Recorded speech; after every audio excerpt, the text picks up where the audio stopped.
Chickadee, chickadee.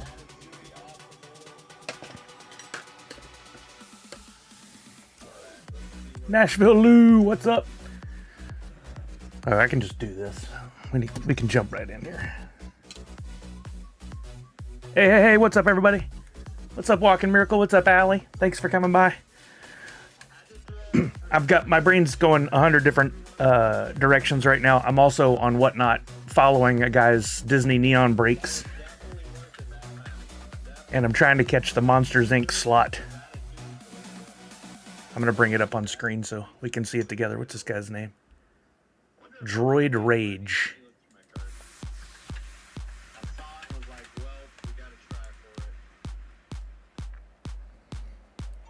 Let me see what we got here. I'll bring down his volume. You guys don't want to hear all that? With Ratatouille when I've been in breaks. I don't think I've had Ratatouille. Let's see. Can I put that? I'm going to put that on screen here so we can look at it together. I don't know if you guys have done these breaks. I did one a couple weekends ago. It was fun. I've been trying to catch somebody's Monsters, Inc. slot. What's up, Murph? And I have not been able to do it yet, but this guy's, the odds are getting better and better because there's only 19 spots left and Monsters, Inc. is still on the board. If that gets down to like under 10 and Monsters, Inc. is still on the board, I got to do it. Or Sketch. Remy Sketch would be cool too. Let's see. Browser. Or do I want... This is the second half. I always get confused on this window capture. 28 a random. We got some big movies on the board. We got select Mickey, the window. Nemo, Incredibles, Monsters, Inc., Pluto, this guy. Little Mermaid. Big movies on the board. Now let's crop that. Holy crap, I remembered what to hold to crop. $28 Roonies. 28. Steve, welcome in. You gotta hold Alt and Bobby. then. Actually, we don't need to see the whole. Let's just do this.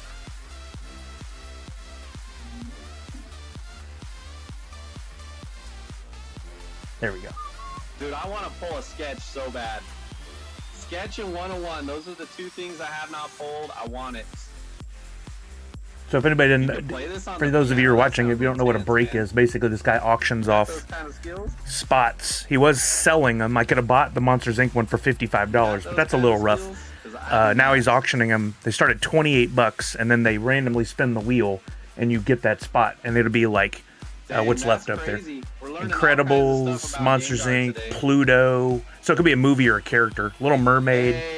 And then he's going to open an entire half of a case. And once all those spots are done, he'll open up a half a case. And if anything Monsters or Inc. comes up and you have the Monsters, Inc. slot, you get those cards. Hey, what's up, Linder? Which could include autograph cards or I mean, can include some nice cards. And there is a hobby box in there which increases the odds. But $55 is a bit much to spend on Sully. By the way, I got in this morning, a numbered Sully to $199. That's a beauty.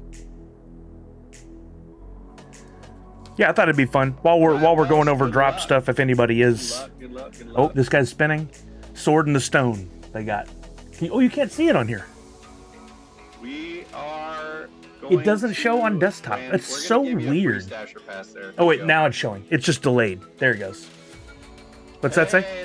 Little Mermaid. It was up high. Okay, so 2 more spots have passed. We're down to 18 slots left, and Monsters, Inc. is still on the board. We take Little Mermaid. That also has a villain spot, too. We take that. Appreciate you, Welsh. Hey, thank you, Murph. Yeah, it is an interesting process. It's something they've done in the sports card business for a while, but now that they're branching out into more and more types of cards, it's great that they're not doing it by character for the most part. Like, you can get Mickey, you can get Pluto, they do some individual characters like that, but most of it are just based off franchises, movies.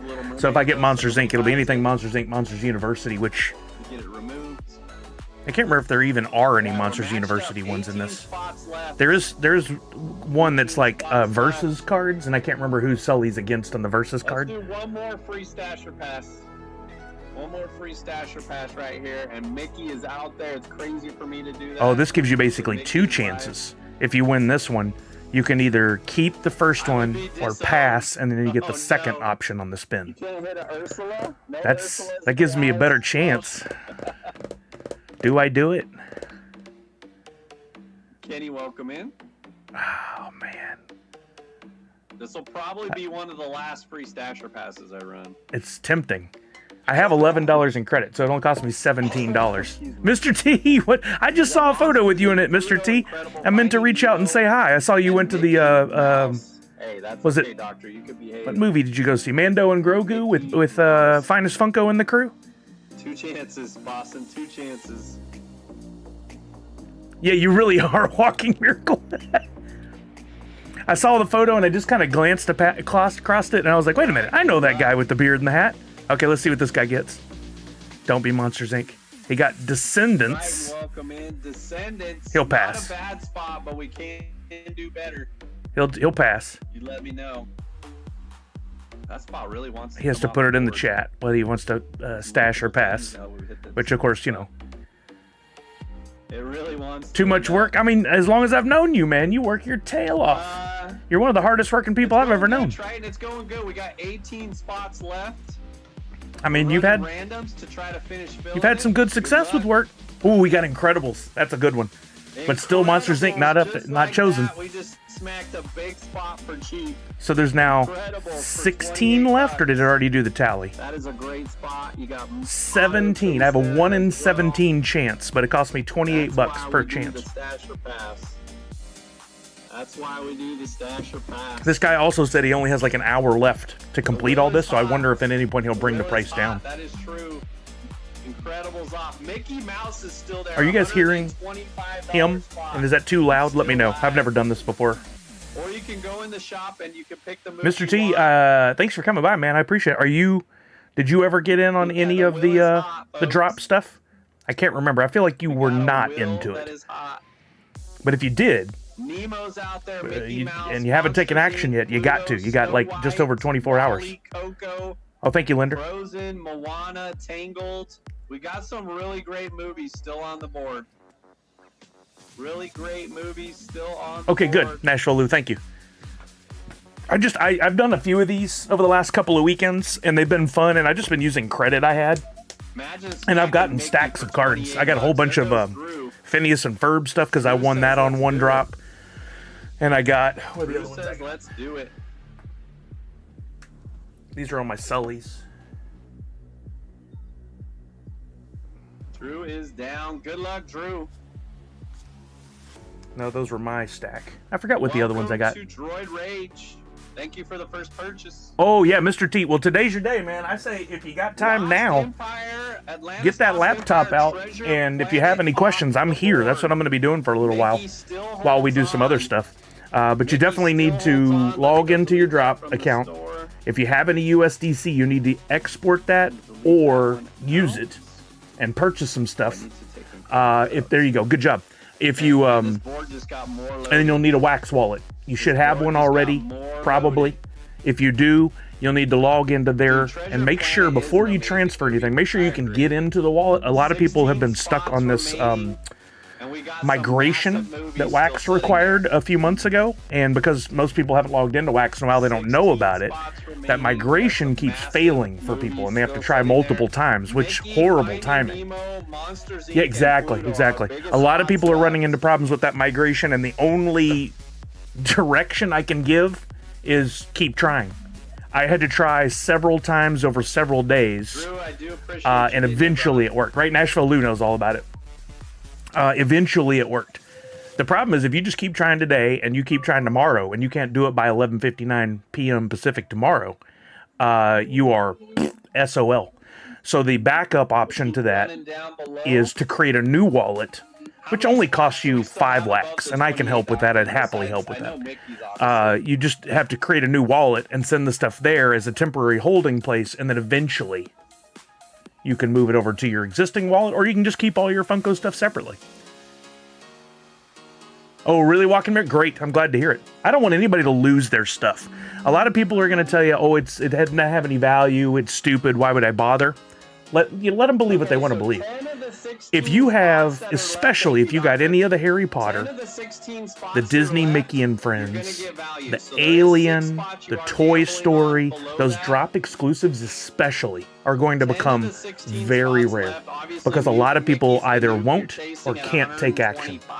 And that means that the supply, we looked at one specifically yesterday, it was the, what's the one from Disney Afternoon? I cannot remember the name of the character all of a sudden. I looked it up last night, no problem. But anyway, it's the Grail Liquidator from the Grail from Disney Afternoon. That one will likely go from what most people think is 999 NFTs in the world to under 300 after tomorrow night. Because they're doing not only the closing of drop, but they're also burning all NFTs that were never pulled from the packs. And there are a lot of unopened packs.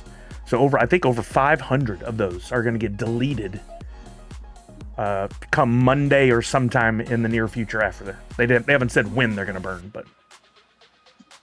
Right, yeah, and their memories, too. It's like old photos, right? Like, I mean, some of you may not care, but I really enjoyed that process of the last few years in the NFTs. I had a lot of fun with it, and I love looking back and just like my pops, my physical pops, and thinking about the memories that... From he's doing another stasher pass. I think this is my one. I think I'm going in on this one. Flying stasher pass in the building. Wait, is he applying it? No, he's not actually applying it on this one. Stasher pass for Welsh right here. Oh, he is doing it. Dang it. Do I do it? Oh, I didn't know it was going to jump $4. Oh, well.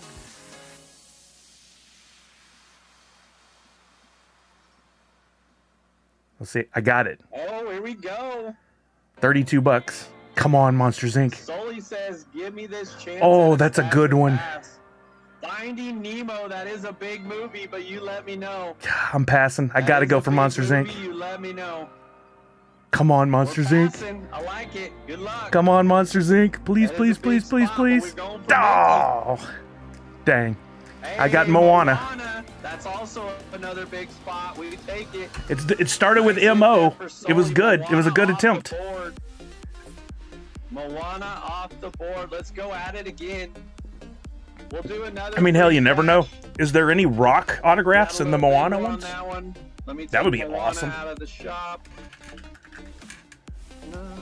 There are now That was a $28 spot. 15 spots left.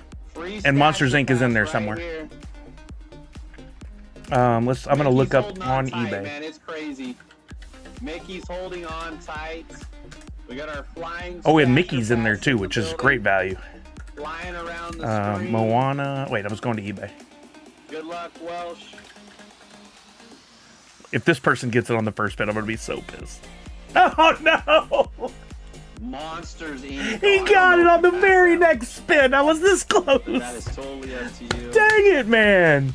I was so close. I timed it almost perfectly. I actually would have. Yeah. But you don't know what's going to come out of that. So, Moana, Disney, Neon, right? The dang RNG. Dang it, dang it, dang it. Let me look at Moana, Disney, Neon, sold. Nice hit there. And then we'll go from highest to lowest.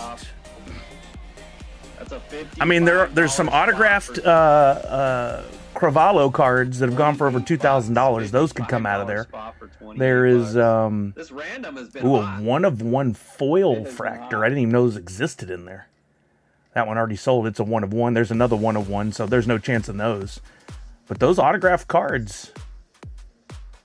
There's another one. Yeah, the wheel's been cooking. It's been holding on tight to Mickey, but it's been giving everything else up. Okay, so those autos, I mean, if I get lucky enough to pull one of those, that could be well worth it. What's up, Chuck?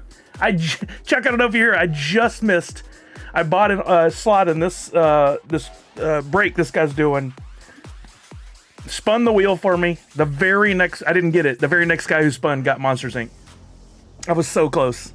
I would have been so happy, but you never know. Maybe he gets nothing on the Monsters Inc. and I strike with Moana, and I'll just sell Moana and then go for more Monsters Inc.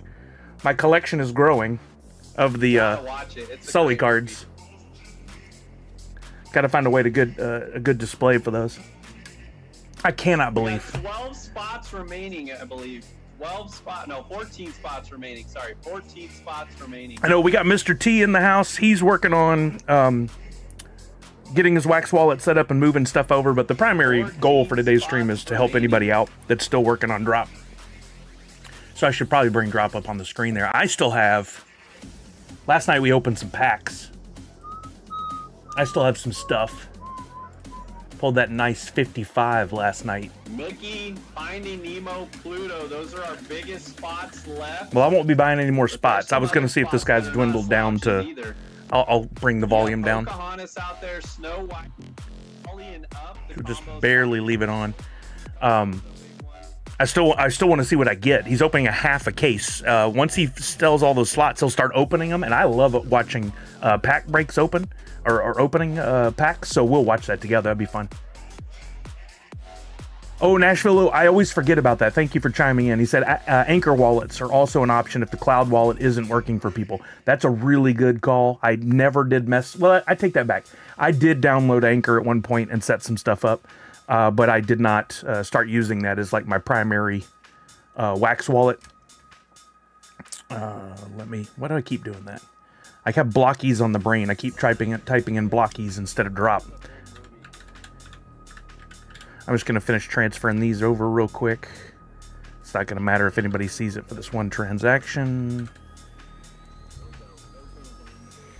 So I do have a few packs left, but part of this for me too is I still have $21 left. There's a few grails that I need to complete some sets, but it's hard to track that right now because of all the changes. But I think I want to take my chance at some of the one-on-ones on buying some packs. I can always buy the grails that I'm missing off the wax blockchain later. So let's see. Pop and Stock has a great tool for this. I probably have it open on another window, but let's just go with this. He has this market overview tab on popandstock.com, and if you go to packs, you can see what stuff is going for. And people who have a bunch of stuff, a bunch of packs, who want to make a couple of bucks, this is their last chance until tomorrow at 11:59 p.m. Pacific. So some of these packs have been really dropping. The question is it worth it, right? There was a list on Discord. I don't have access to it. Maybe somebody could help me out, grab that, of what one-on-ones still exist. And I could look it up if I need to, but... Mr. T said, error, unable to complete registration process. Ensure your device supports web authentication and try again. I see. So if you're on, it depends on the browser you're on. That Blues, well, I'll answer that in just a second. Let me finish this for Mr. T, but I'm happy to help. It depends on what browser you're on. So I think Chrome is good. If Nashville Lou or anybody else can confirm, you're on Safari. I wouldn't try it on Safari. I don't think it's supported, which is one of the many problems involved in this process right now, right? I think try Chrome and see if you can get the migration to work then. And again, if you can't get this to work in the next 24 hours, the other option is we can help you get a new wallet set up. But it would be nicer if you could just get it all in one spot, right? Walker Miracle says, you got to see what Monsters Inc. stuff comes out of those packs. Oh, exactly. Although in the past, whenever I've sold stuff, I don't like to look back. In this case, I didn't sell anything. I'm missing something. I got to see what I got, so it won't be looking back, but it'll be looking back. Chuck said, my brother-in-law may need assistance. He was trying to... You mean Pitbullina? He was trying to create a wallet, and they wanted 5wax to open it, but how to get the 5wax if you don't have a wallet? If he can get me the wallet name, I can get the 5wax sent over for him. So just get from him. I just need the wallet name. It all goes to one spot, and you just put the wallet name in the memo. I think it's like create.wax or something like that, but I can do that for him. 5wax is nothing. I'm happy to do it. Chrome is what they recommend. Nashville Lou, I'm glad you're here. Thank you for being here. I appreciate you.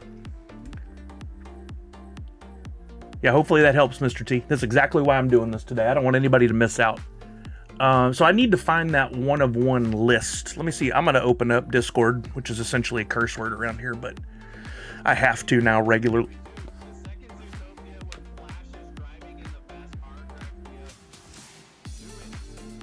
I actively tell people not to use this, and yet companies still do. Let's hide all the information in this one little area. I'm looking for drop.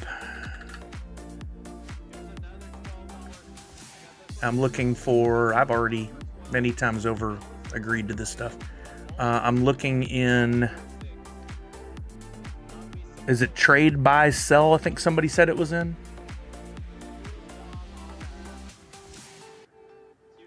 Somebody said there was a list of all the, here we go. Now this was it was Jeff Swax. How kind of him. This was from 4 days ago, so this may not be accurate anymore. It's not Pitbullina. That's your actual, oh, that's right. Okay, yeah, Chuck, let me know. I'm happy to help. Hey, Boba James, just got back from doing a little sitting job. Oh, a line sitting job. I saw a little. What was the other question? I'm sorry. Blues Boy said, do we need to open all packs? So the short version is yes, Blues Boy. Any packs, so I'll now define that. Any packs that could only be opened on Drop, which is basically every pack since the Drop website was introduced, can only be opened on Drop, and Drop shuts down tomorrow after 11:59 p.m. So you still hold the pack in your Wax wallet, but you'd never be able to open it. So it renders it essentially useless. I'm a goofball. I'm a weirdo. I'm going to keep some unopened packs as an actual NFT. It'll never be able to be opened, but it still is an NFT. It's a collectible to me. There are some exceptions. Some of the very early NFTs, like the social media Freddies, I think the cosmic dancing Freddies, whatever, those could be opened on Wax and will still be able to be opened on Wax. So to be able to tell the difference, what you can do is go into any pack, any NFT that you own. Let me go over here to Atomic Hub, and I'll show you one for an example. Let's just look up Alien. That's probably the worst word to look up because there's so many projects with Alien in there. But Alien Funko right here. If I go to the pack template, which if you have a pack, you could just look at it in your wallet. In the attributes, there's this thing called unpack URL. If it says drop in there, like this one does, hard to see on screen right now. There you go. Now you can see it probably. If it says drop in the unpack URL, you have to open it by tomorrow, end of day, or you lose the contents forever. If it's like social media, dang it, can I type in Funko too? Funko social? Nothing coming up. What was that called? Social Freddy? I forget what it is, but those early ones, the very earlier ones, maybe it was social.funko. Let's try that. That seems right. Yeah, there it is. If you go to the packs there, and you go down to the unpack URL, oh, that one actually was drop.io as well. But there are some that have this like long URL that has WDNY in there. Those can be opened on the Wax blockchain, and therefore you are not forced to open them before the end of the day tomorrow. So there is a list here of NFTs that the one of ones were in there as of a couple of days ago. That could have changed. So I can't trust this list fully. I could verify it, but it looks like there's 101s. There's still a 101 in Star Wars, gold and silver, as of a couple of days ago. And of course, we could confirm that. The problem is, are there any packs at all? And if so, are they available? Are there any available at a reasonable price? So if we go to the 101s,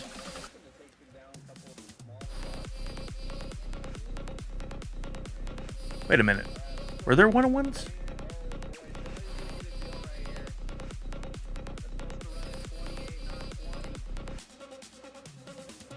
Yeah, I guess there were.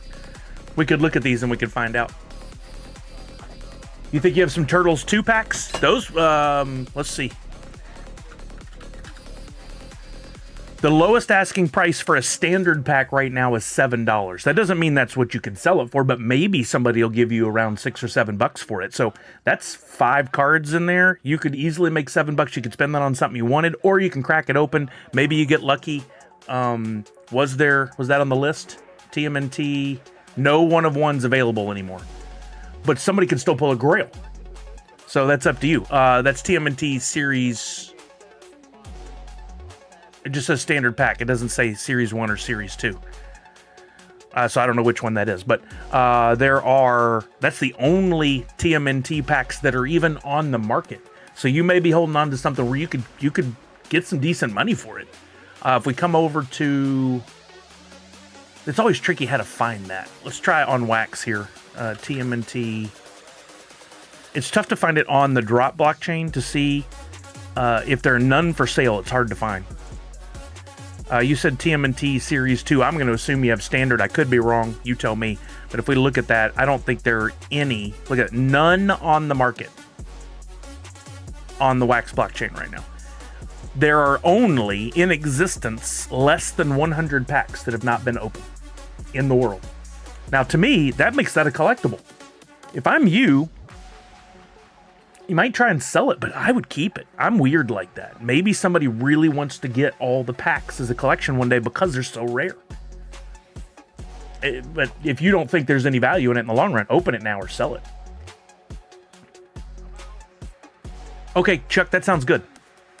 Yeah, if for some reason you can't get in here to chat, all you got to do is send me the wallet name. That's all I need, and I can send that 5 wax. So if he could just text that to you, that would also be helpful. The packs from Star Wars are bonkers? I bet they are. Because that is one of the key licenses that was a drop exclusive that the supply is going to diminish greatly. If we go and look at, let's go to Drop and look at Star Wars on the marketplace. I mean, again, I'll say this for the millionth time here, and I know a lot of people are sick of me talking about it over and over again, but everything comes down to supply and demand. Digital collectibles are not hot right now, with the exception of VFriends, Disney Pinnacle, and NBA Top Shot, and even that is at its lowest that it's ever been. We could see the end of all this in the next few years, but I don't believe that. I think we're just in a lull. As people, hopefully the economy gets better and people have more money and time. That's a dream. It might be 10 years from now. But if it happens and people get back into it, these are going to be some of the most limited, numbered collectibles of some of the biggest brands in the world. You've got Toy Story, Alien, Disney's Mickey and Friends. I'm talking about the ones that were exclusives, that were drop exclusives. Marvel, West Coast Avengers, Harry Potter is going to be one of the leaders for sure. The Harry Potter Grail right now is 20-something bucks in a down digital collectible economy. That's the lowest it's going to be for a while. Blues Boy says, I have a premium and a few standard. I mean, so you got to make a decision there, man. What do you want to do? Do you want to crack them and open them? Do you want to keep them? I mean, I think I'm probably nuts in thinking that down the road somebody would pay a premium for a pack that's unopened and can't be opened. But only time will tell. Chuck said, yeah, I asked him for that, and I'm waiting. Sometimes he isn't the fast. Oh, no worries. Even if that happens tonight or tomorrow, Chuck, send me the info, and I'm happy to help. Nice. Nice, Nashville. I can't log into my wax. It says it's a legacy account. Ooh. Now that I don't know what that means. Are you seeing anything about a migration on there? Like, is it giving you the option to go further than just saying you can't log in? I don't know what this legacy account thing is. Like, that shouldn't be a thing. Let's do a little research. Wax legacy account.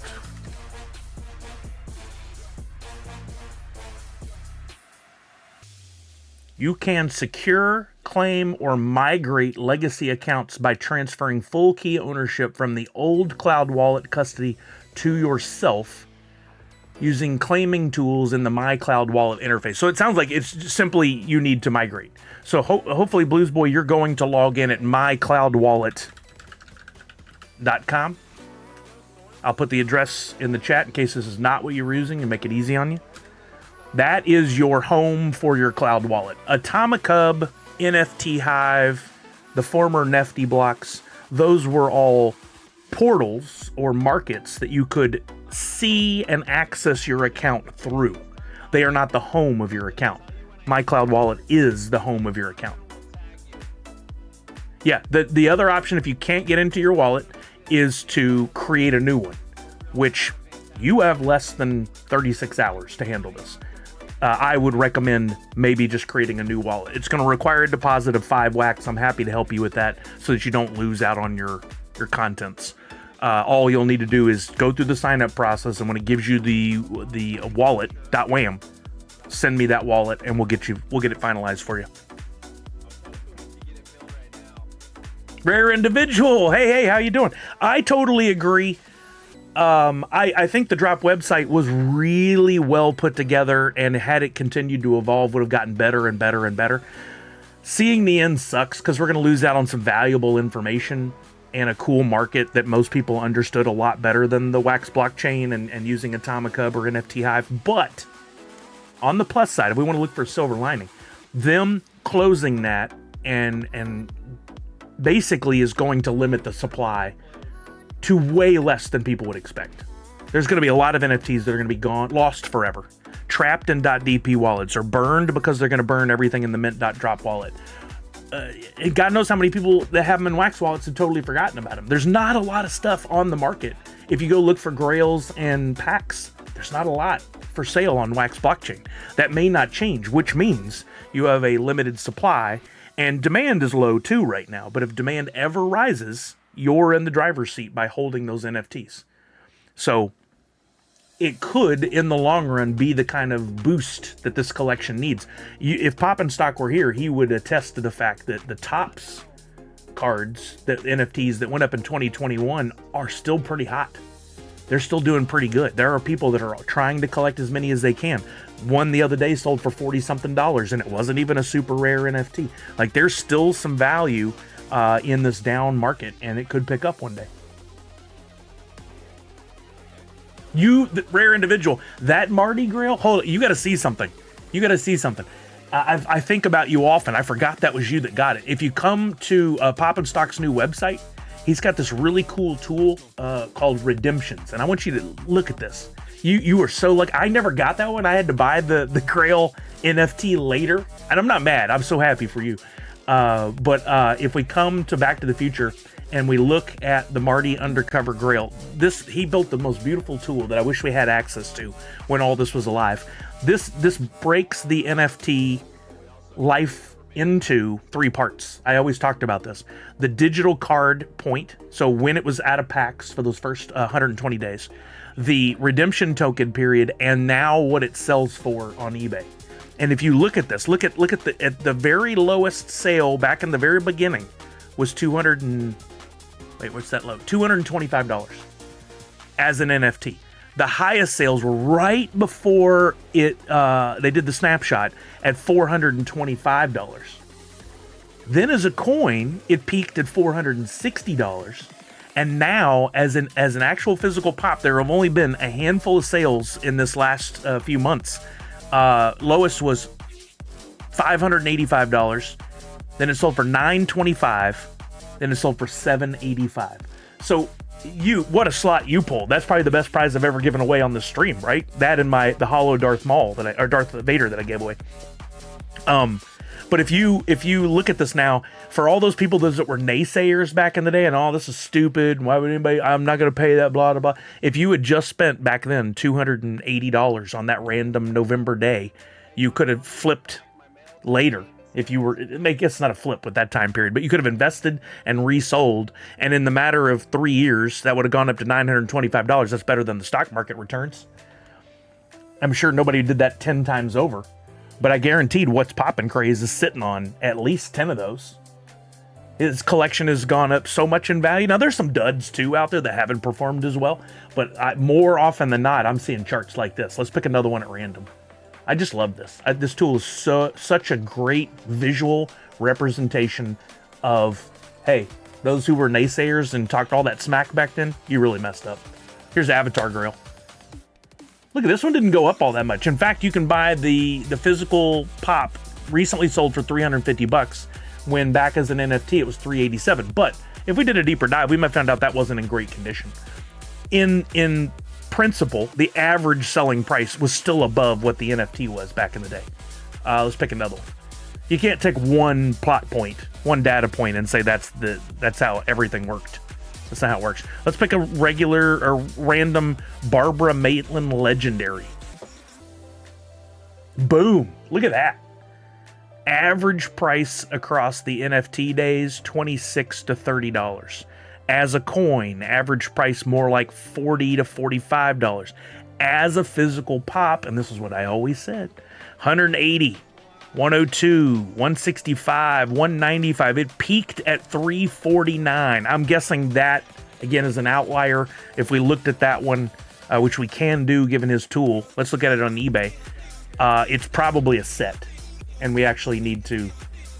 See, that's not right. That says Freddy Funko is Beetlejuice. I've never seen that happen before. Hold on, that might be a little... There might be something wrong here. 349. Yeah, see, this one says Pop Digital Barbara Maitland 367, Adam 368, Freddy Funko as Beetlejuice. Something was wrong there, so I'll hit the report button. And this is not to talk smack about Pop and Stock. He built the tool for us to be able to indicate there are problems with certain ones. So I think once you report it, it pulls it from the chart. If not right away, at some point when he reviews it, and it'll adjust. But still, look at the return you could have got if you just was like, hey, I think these will do well. Let me spend 26 bucks here, 26 bucks there. And then you waited a little while, and now you can sell it 200, 150, 200. Like, beautiful. Oh, I love that rare end of it. If you ever decide to get rid of it, contact me first. Because I would like to, the full circle moment of having that back. Having said that, I'm not willing to spend $1,000 right now, but that was crazy. That was, what a great moment for you. I gave away a few grails. One of the moments I remember best about all that was Miss Jessie Star missing out on one by like one slot. Sith or Jedi, this is on Pop and Stock's website, but I will give you the link directly to this area. This is just I imagined this for so long, and we talked about it and talked about it and talked about it, and he built it. And it's here. And had this existed, had the drop, had Funko kept going with it and hadn't given up on it, we would now be able to go to new users and go, you want to stop talking smack, or you really want to know? Look at these opportunities that are sitting in front of you. Because there were so many people who, called it names and said it was stupid, but basically just didn't want to spend the time to learn about it. That's what it really boiled down to. They were scared of it. They would be able to see what kind of returns were possible on these NFTs, and I think things would have been different. It's so cool. Let's look at another random one. Let's pick something that we think may not have done well. Like, this got to have physical redeemables. Fantastic plastic. I don't expect much out of this. The Freddy royalty. So this is what I would have expected on this one. Just given the franchise, given the lack of interest. This one, at one point, it would have cost you... $106 to create to finish the royalty set. Remember, this was not a card you pulled from a pack. You had to buy the elements to complete it if you didn't get them all. But average over that time, does it break it down here? You can't look at the average price during a particular phase. But let's call this about $85 average. Then as a coin, that dropped to $75, and then as a physical pop, it sold for only two recently, $57 and $45. But again, you can't weigh the entire NFT collecting experience against a couple of pops. So I showed you some of the big ones. There's one of the small ones. Let's look at a medium one. What would be a medium one? Let's look at maybe something DC Batman. No, what's more medium?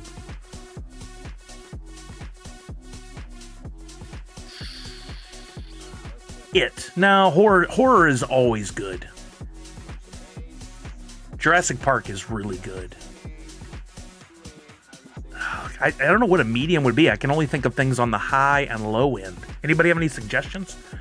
I do want to look at Jurassic Park. Yeah, I got lucky and pulled that grail on the... I kept one pack and opened it the day before redemption.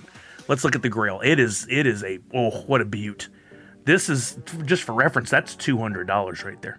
So the average cost of it as an NFT was somewhere around 185 bucks, if I had to guess. As a coin, around $250. But as a physical pop, sales over the last since February 2026, because he only has data going back so far. 621, 660, 415, 420. $550, and recently it's been on the up. $610. $610 off of a $140 investment in the course of 3 years. Again, beats the stock market. I do have that one. I plan on keeping it for a long while. I am very happy with myself in general. Like if I had the time, I would go back and I would catalog all of these and then compare to this chart what I would have paid. I pulled some of those out of packs, but I'll just compare what I would have paid if I bought it during the digital card and what the value is now. If I did that with my entire collection, I'm willing to bet that I am up. It's a tough math question to just guess. 30 to 40% return in value? And that's assuming I would have bought it. I pulled a lot of those from packs. And towards the end, the team over at Drop was kind enough to give me packs. Now, I gave half of those away almost every time. So, I mean, my purchase price on those was probably like half of what it would cost to get a digital card. And completing royalty sets at the lowest prices because I'd buy those. We knew the tricks on when to buy them. Like, I loved it so much. I wish it had not left. What's up, Sith or Jedi? You got the link? Great. Looney Tunes. You want to look at Looney Tunes? I know you're a big fan. I don't expect much out of Looney Tunes, but let's look, because that was an odd one in the way they paired it. Wait, no, that was a different one. I'm thinking about a different one. Looney Tunes original one. I liked these. Let's look at Roadrunner.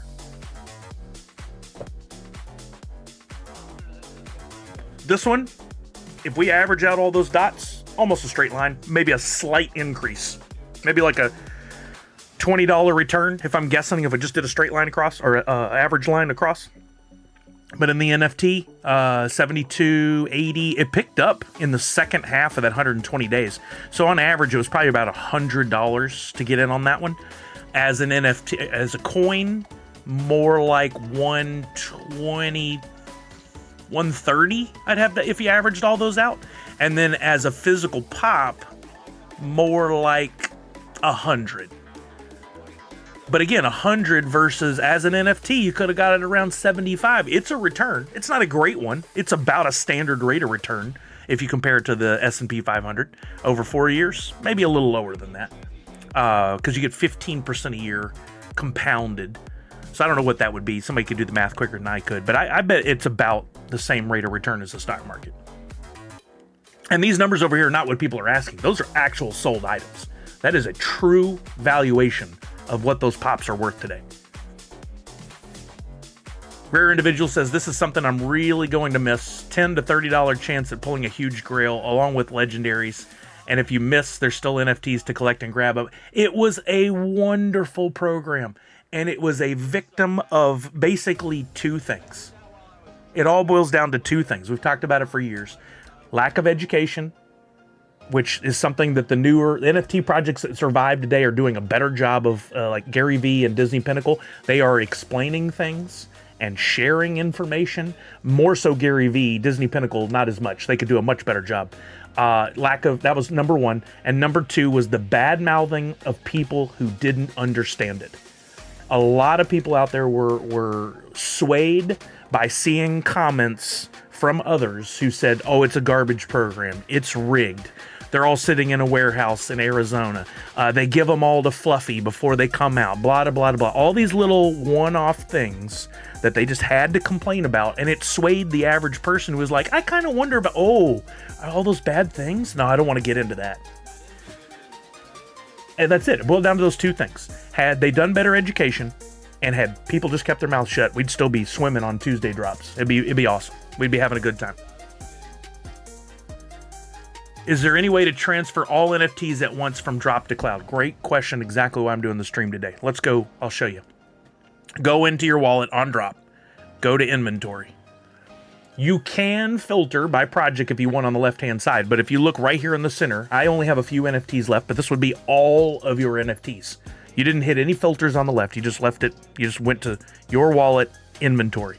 Scroll. Just scroll down in the center area, and the more you scroll, the more it will list. It lists like 20, 30 at a time, something like that. But it does it pretty quickly. Once you have a bunch on screen, or you can try to scroll through all of them. I wouldn't suggest it. I would do a few hundred at a time, just in case. You never know. Once you have everything on screen that you want, there should be a bar down here that says select all 30 or select all 60 or select all 90, but it'll appear here at the bottom.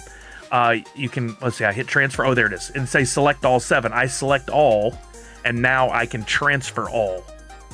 But you can do that in large batches, maybe even your entire collection. I don't know. I don't know if you can do it all. I think most people, just to be careful, are breaking it into a few hundred at a time.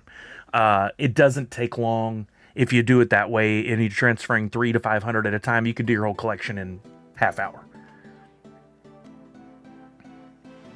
There you go. Walking Miracle. Thank you for writing that. That's helpful. I appreciate that. Yeah, you know, you called it, Bubba James. That was a mid set for sure. I think that was a good example of a mid set that still has shown a return. Let's look at that same Looney Tunes. Let's look at the Grail, which the Grail is probably almost always going to perform better than the others. This proves that's not true. It did better as an NFT. The lowest being 213, the highest being 333. If we average all that out, let's call it 260 was the value of it as a digital card. That went up to an average value of close to 300 as a coin, and then for whatever reason, that one dropped off as a physical pop. Notice a trend, however, of the last few sales went from 92 to 140 to 199. That could be an indication that this one's back on the rise, because if you think about the life of a pop, especially a limited one like this, when it's in the digital card form, everybody's like, oh, there's 999. There's a ton of those. I'll deal with it. I'll get it later. If it's too expensive now, I'll wait on it, right?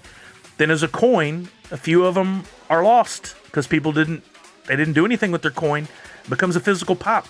Those immediately get put on eBay and sold and shuffle around collections, and $9.99 quickly became $900, quickly became several hundred on eBay. But now if we go check for that one on eBay, let's go look up Wile E. Coyote. I bet if we're lucky, there are 10 to 15 for sale, and that would be on the high end. I never remember how Wile E. Coyote Grail Pop. Oh, graded one. Love that. I wish that happened more. 1, 2, 3, 4. Oh, wait. Those don't count. There were 2 different grails. We're looking at this one. 1, 2, 3, 4, 5. Nope, that's not a 5. 4. There are 4 for sale right now. And by the way, 199, 200, 160 is the lowest right now. So what we've seen, 289 at the highest. What we've seen is the supply is becoming lower and lower and lower over time. And unless somebody has to sell quick and just throws one up at $100 just to move it, this chart will most likely stay in this 150 to 200 or continue to go up. Imagine when there's just one left that's floating around.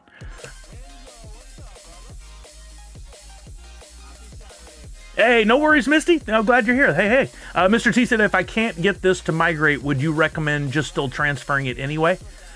I would recommend creating a new wallet and transferring it to that wallet. You want to make sure that it's a wallet you can get into later. Creating a new wallet takes like 5 minutes and costs 5 wax, which I'll even pay for you.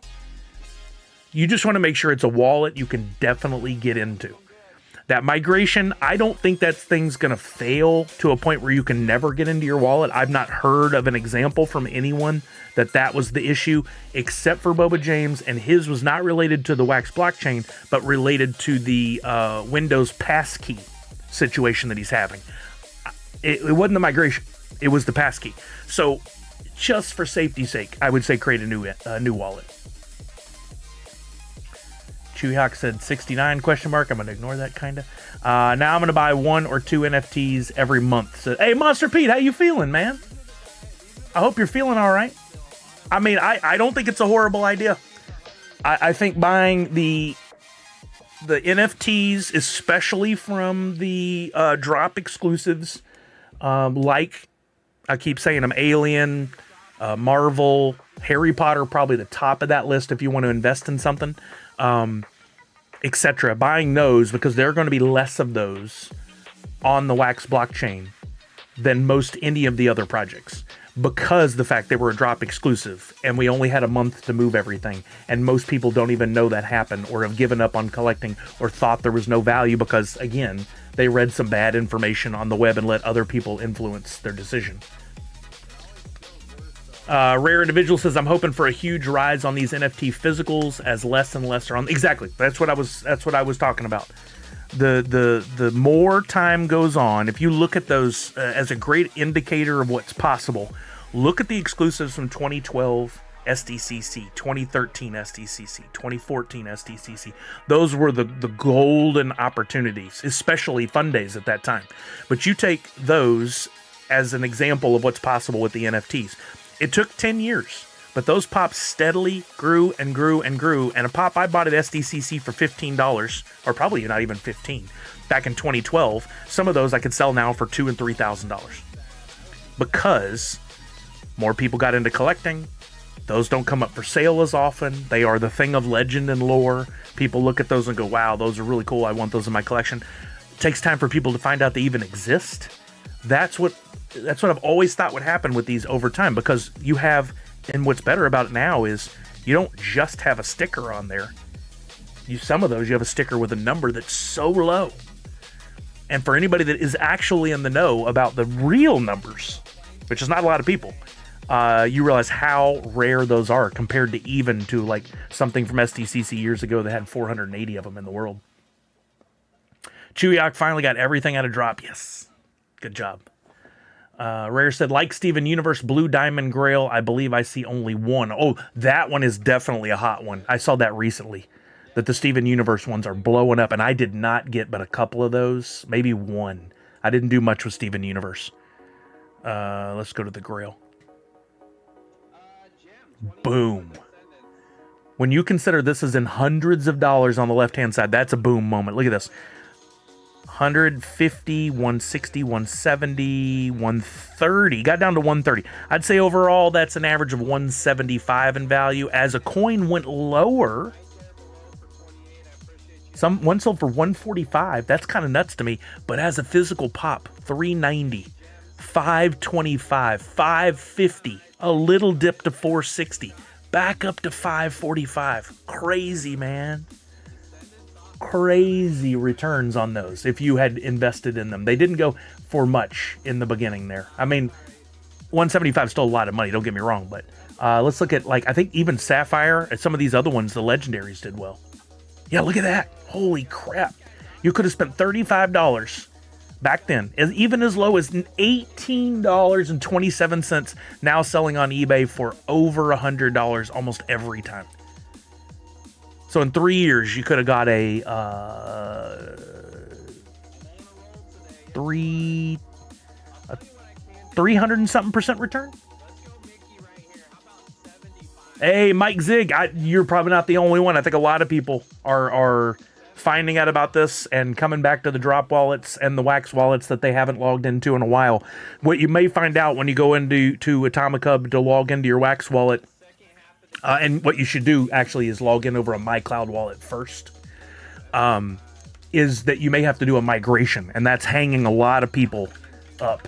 What's going to happen is tomorrow afternoon, a lot of people are going to go, oh, I was just going to take care of that when I had a chance, and now May 31st is here. I better go do it. They're going to find out they can't, because they can't even get into their Wax wallet. You want to go to MyCloud wallet first, log in, and make sure, see if it tells you need to do the migration, which is a thing that Wax went through. Bad timing for all of the collectors on Drop. But you got to do that, then transfer your stuff over. Some people are struggling with that migration for various reasons. Miss Jessie Star said, I remember that Brock NYCC pop that barely sold at the con, and now it's worth so much. Yeah, that happened a lot. I remember watching those sit on shelves, and people were like, oh, those don't have any value. Like, who cares? People cared later. Walking Miracle said it would be funny to see the percentage of the Discord NFT you'll end up owning after the shutdown. I don't know what the total. Let's see. We can go to my wallet over on Atomic Hub and look at it.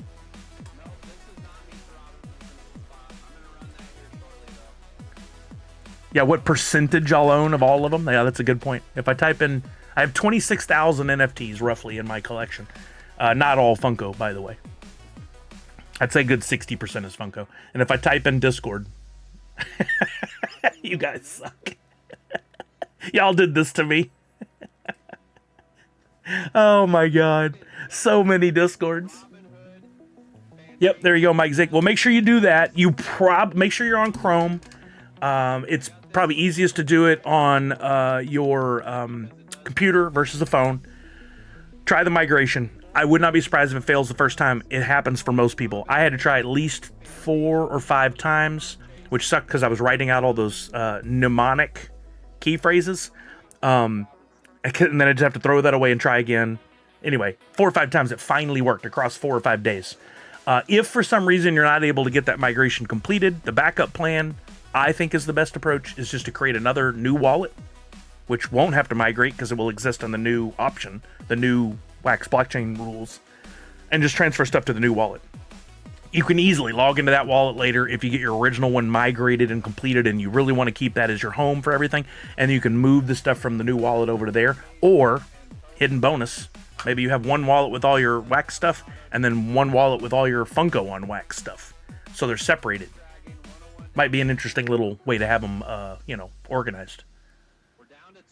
Misty said, Sully, this might be bad advice, but before you helped me to make a new Wax wallet, I did transfer Drop to my old Wax wallet, and they are all there safe and sound. I mean, I don't think that's bad advice. I'm just throwing it out there for the what ifs. What if this migration thing causes a problem? I don't know. I don't know what all's involved in it. All I know is if put it into an example of real world, if I had if I had a storage facility, and my key wouldn't work in the storage facility, and I couldn't get in there, but I had to move overnight, I wouldn't show up with the truck and somehow throw everything in there when I couldn't get in. I mean, the analogy sucks there, but I'd just get another new storage facility and put it in there, and then when I got the first one resolved, I'd move everything into the first one. In the real world, you can't shove your stuff through a locked door, but... Misty said, so half of Drop NFT in old wallet and half is in the new wallet. And you could easily go in and move all those over if you wanted to. I personally, if you had 2 wallets like that, I'd just take all the Funko NFT stuff in your first wallet, your main one, and move it to the new one. And just keep all the Funkos separate from everything else. Do you lose all the old stuff in the Atomic wallet? No, I don't believe so. I think it is simply, this migration thing just takes a few attempts. And once you finally get it to migrate, then you'll have access to everything. You'll be okay. I don't think anyone's lost anything because they were not able to get the migration to complete. The only people that I know that are having any real issues, and I hate to use them as an example over and over, but Boba James is having a problem logging into his original wallet because of a passkey situation. That passkey situation is a login error, not a Wax migration error. So I don't think if the migration stuff doesn't work... you could probably send all your Drop stuff to that wallet, even if the migration's not done, and you could still get to it later when the migration finishes. I just like to play it safe, and so I'm like, just in case, create a new wallet. Again, it costs 5 Wax. That is roughly like 3 cents now. It's nothing. It's nothing at all.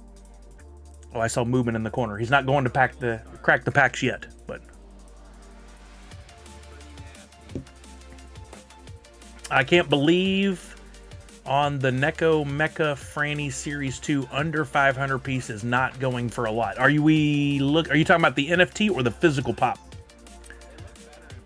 That is the Funame Series 1 or 2. I'm going to say 2. Neko Mech Franny. I was right. So the physical pop compared to the NFT has seen a return. Hasn't seen as big a return as you'd like as a collector, but it's not doing bad. The average price as a digital NFT was around $140. As a coin, around $150. And as a physical pop, sales have been $250, $140, $225, $170. It's trending down, but it's still got you in 1 year... Got a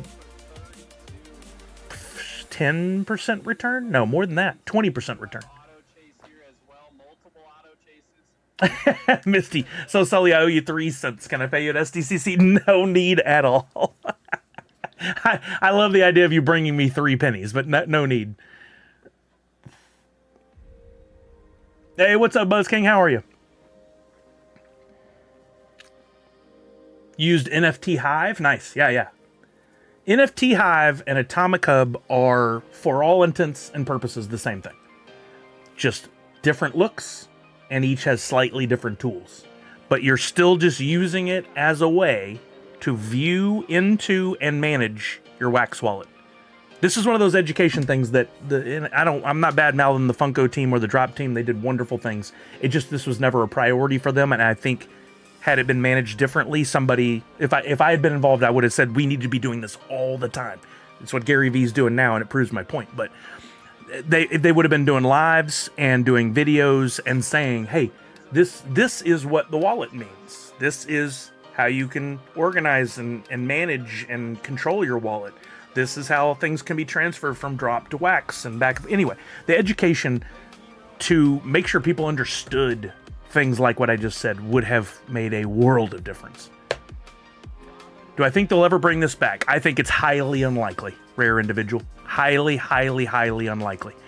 Because any company that's going to venture into a new business or revive an old business, especially a publicly traded company like Funko, has to see that there's going to be a really good rate of return for them. So Funko's not going to go, hey, what can put more money in the stockholders' pockets? Which, by the way, I'm not mad at it. I'm a stockholder. They're not going to go, hey, the Funko NFT program, let's bring that back. It's not going to hit the table. They will more likely make new products that will either succeed or fail. Given their track record, probably not do that well. It's just the facts, right?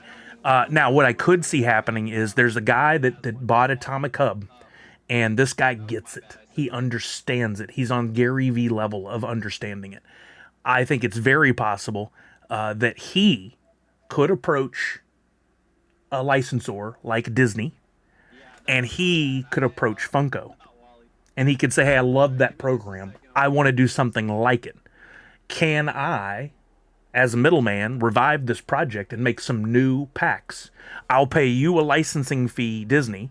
I'll pay you, Funko, to manufacture the pops. Those will be delivered to my warehouse, and I'll facilitate the execution of delivering them. Funko could make money off that for doing nothing. Disney could make money off that for doing nothing. The guy who's running Atomic Hub now could be the focal point. He could be the one that takes the risk. And if it works, it works. If it doesn't, it doesn't. I could see that happening. He is going to go out and actively pitch businesses to try and make Atomic Hub vibrant and functional and good again. It makes sense for him to go to Disney at some point. He could build something completely different. We've already got the Disney Pinnacle pins. We've got the Disney Funko NFTs. Maybe he goes and builds something else with a different redeemable physical item if he wanted to go the phygital route. But what would that physical item be? If you guys, here's a good example. Did you guys, anybody see the Kentucky Fried Chicken reveals this week? I know this is out of left field. Where's my Twitter? Kentucky Fried Chicken trying to get into the kind of the game of what McDonald's and Burger King and some of these other companies do with, hey, come buy our stuff, come buy our meals, and you can score some of these sweet, sweet collectibles. Now, what they're doing with the sauces, really cool. They've got these unique sauces that are just for the release of Supergirl. They've got some special drink, but then they're one of their things that they're saying is sweet collectibles. You can get these sweet collectibles. Is a single person in this audience excited about these? And also, what are these? This would not move the needle if Atomic Hub went and sold a project to sell NFTs that could get you a physical collectible.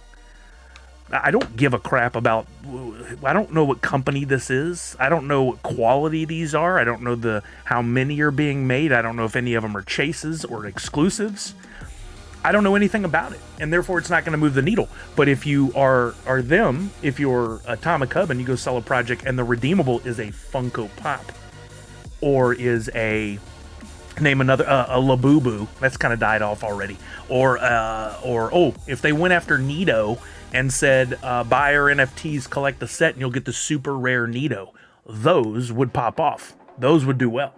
It's going to be whatever, like the physical item that's tied to the digital item, the phygital, needs to be something people are already excited about. There was another example. What was the project that we got into, Ultraman? I bet those are on the market for pennies now. I don't think anybody really cared all that much. I could be wrong. He says 12 slots left in this break. Misty said if they were NFTs, maybe. I mean, that's good. That gives hope that he could go out and sell projects that are tied to physical products, if he even does that. I think he'll have to. I would love to talk to him. I've messaged the guy on Atomic Hub, and I would sit down and have a free data dump on my thoughts and give it to him, give him all that info. I even more so would love to work with him on something, but he hasn't responded to me. He's liked a few of my tweets and stuff, but whoever it is not doesn't want to communicate, really. It doesn't seem like. I like when I go to the card shop and only find one 25-cent card, and I go up to the register with coins, and they're like, just take it. That happens? They don't even want your pennies, huh?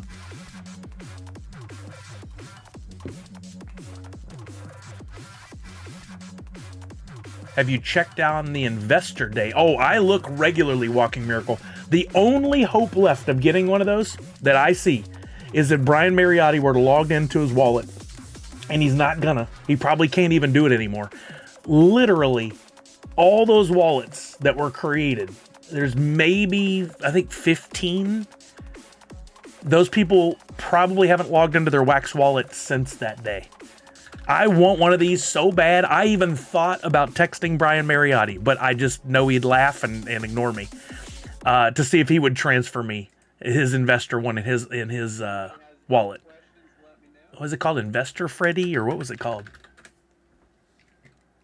I gotta try and find it again. I used to have the information. Oh, I know how to find it. I actually follow Brian Mariotti's wallet, which is the only place I know where one exists. Oh, can I not see it anymore in Tokenhead? Dang it. I can see it here, though. Yeah. I just had to figure out what the best approach was. Brian Mariotti's wallet, which, by the way, he doesn't know it, but he owns a few NFTs. One from me, one from Digital Pop Kingdom. Look at these beautiful blacklight ones from Fun Days that year. They're just number 11, just chilling there. I'd love to have that one, too. But the Investor Freddy NFT, one has never sold. There are only 20. No, that was number 23 of 250. If we come down, hold on, we got to go to the template.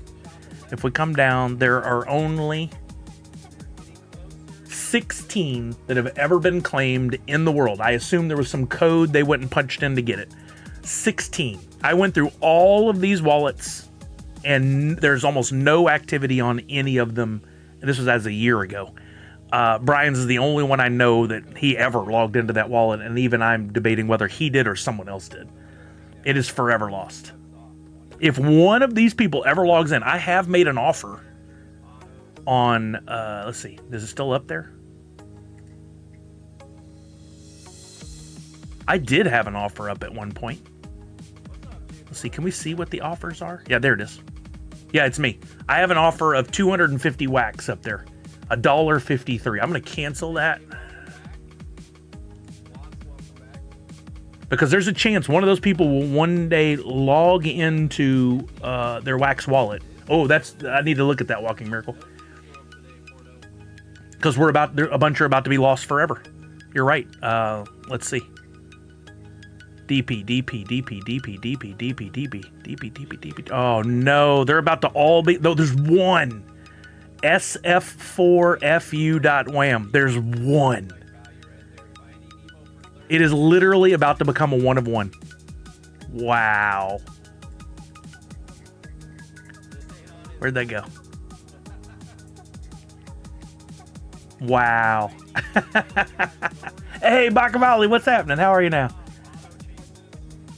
Let's see this wallet. This is it. This is about to be it. This is about to be the only one in the world. They bought some actual NFTs. This person was active at one point. Oh, Who is this person? They have a mint number 1 Jack-o'-lantern Freddy. Who is this? Well, you make an offer on the template, not on the individual NFT. But your point is valid. Let's see. Has this person bought anything recently? They were active in January. This person could be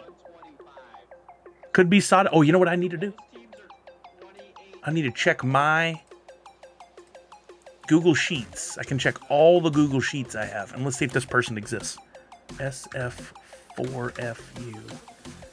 Wham. Have they ever come by? Oh, they've come by my stream before.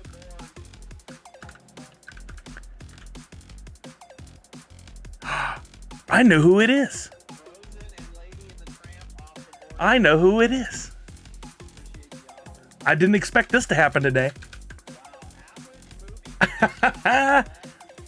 Yeah, I don't know if this person's wallet's ever been shared anywhere else before, where you could pinpoint it to a person, but I haven't. I won't out them, but I will make another offer again. Maybe they log into their wallet and go, sure, I'm not really into the Funko stuff anymore. I'll take it. Good call, Walking Miracle. Yeah, that's awesome. Don't anybody go in and out offer me. Don't be that person. Don't hurt my feelings. I'm going to make an offer of 2,000 wax. How much money is that even? That's not that much anymore. I would happily pay 40, 50 bucks for that. Hopefully that person's not watching. It'd be funny if the person commented and go, I'll take $40 or $50 instead of your 2,000 wax. I don't even know. I don't even want to do the calculation. I just want to see this. $12.20. Right now. I would happily pay that for that NFT. That's been one of my holy grails forever. It is about to become a one of one. That's crazy. Well, no, I might do that too, Bubba James, but I'm just putting it in there. The thing is, if I message this person and I say, hey, I really, really want that, they're going to go, wonder why you want it so bad. Oh, now I want $300. Oh, I could walk him here, but I can just send them an email. I have their email, so I might do that. Not now on stream, but at some point. I'm glad you asked about that, because did it ever change hands? It never changed hands, right? Like how they got their hands. They must have got their hands on one of the codes. I swear I looked all this up before, but I don't think one ever has changed hands, right? There are no sales. 0 sales have ever happened with that template. So that person had to have gotten it. Actually, if we go, let's see, go back to that wallet that holds it, which was SF4FU.wham. They have 105,000 NFTs. They've been active. They have been active. What did I want to look? Oh, I wanted to look at that particular NFT. So I probably went about this the wrong way. Let's look up, was it investor in the title?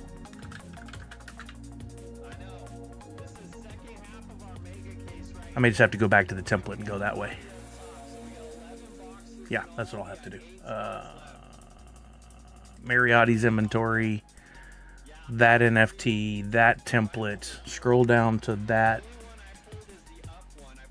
wallet right there. Oh, same problem. What was the name of that NFT? It just says Freddy Funko. That's not helpful at all. We want this template ID. I don't think we can do it that way. Inv day. We'll have to do it that way.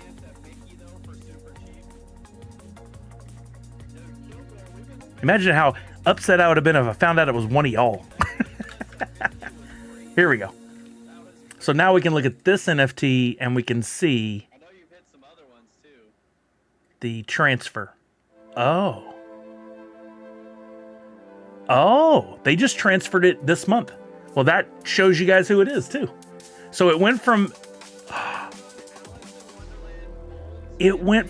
mint.drop to Mariotti's wallet. Then from Mariotti's wallet, 3 years later, oh, that's right. I forgot. Digital Pop Kingdom did something with this. I totally forgot. They did a giveaway. I totally forgot about it. They must have got a hold of Brian and got him to give that one up. Totally forgot. Then they did a giveaway that went to this person. Then that person send it over to a .dp wallet. Then that DP wallet in a transfer to Pugwash, whether or not that was the giveaway or a purchase, I don't know. And then from Pugwash over their DP wallet to their Wax wallet. I love that we can see all this. Imagine if you could see this on every physical pop, like all the trades and stuff, how fun it would be. Yeah, some good old-fashioned sleuthing, exactly. It's because I was watching Spider Noir. This is very interesting. So within the last month, Pugwash transferred it over to their Wax wallet. And I wonder if they just did it in a mass transfer or if, and didn't even give it a second thought. I mean, they may not realize how, they probably do if they won the giveaway. But I wonder in this step, Digital Pop Kingdom. So that was as virtue of the giveaway. They sent it to v.dp. Who is v.dp? So that purchase may have happened on drop. Could we look at specifically that NFT on drop? It may be hard to find over here. It's not going to show up here. If we go to Marketplace, it's not going to show up here. How could I even find it? Could I go to Collection Tracker and does Investor show up here? It does. Investor, that guy. No sales history, so he didn't sell it. He made a trade or just gave it to somebody else, whoever that v.dp was. So there was never a sale at all, which is actually unfortunate because it doesn't give a value to it. We don't have a value unless there's a sale.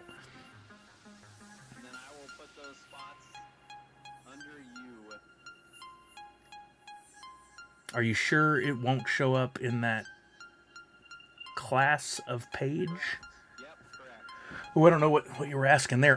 We could. There might be a memo on this one. I'll assign them to you. Thank you. Just says drop transfer. No memo. No indication of why it changed or who's v.dp. Do they have much?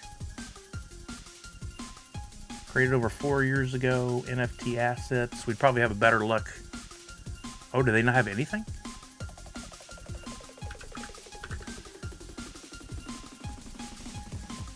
That's an awfully short. How did they get v.dp? Oh, let's just do this one because it doesn't like us. I'm going to alter the URL and go that way because it doesn't like the one letter. But it exists. There it is. v.dp. That wallet may have been a temporary holding space for the giveaway. That or... Nope. They transferred all their stuff out of there. So whoever it was, they were transferring today. They just emptied that wallet out.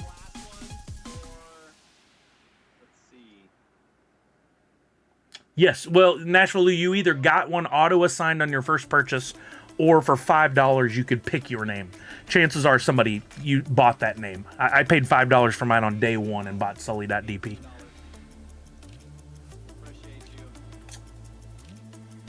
I guess there must have not been a minimum, and none of us tried, that I know of, a single letter. I mean, I wanted Sully the whole time. I wasn't going to go any other route. This guy's still not cracking into these packs. Oops, wrong button. He is down to... Oh, he lowered the price to $18 to get in. So he's trying to close this out as quick as he can. I can't see there how many are left. Let me check on my phone. That was a fun little research project. Thank you, Walking Miracle, for bringing that up. That was really cool. So I may reach out to Pugwash and see.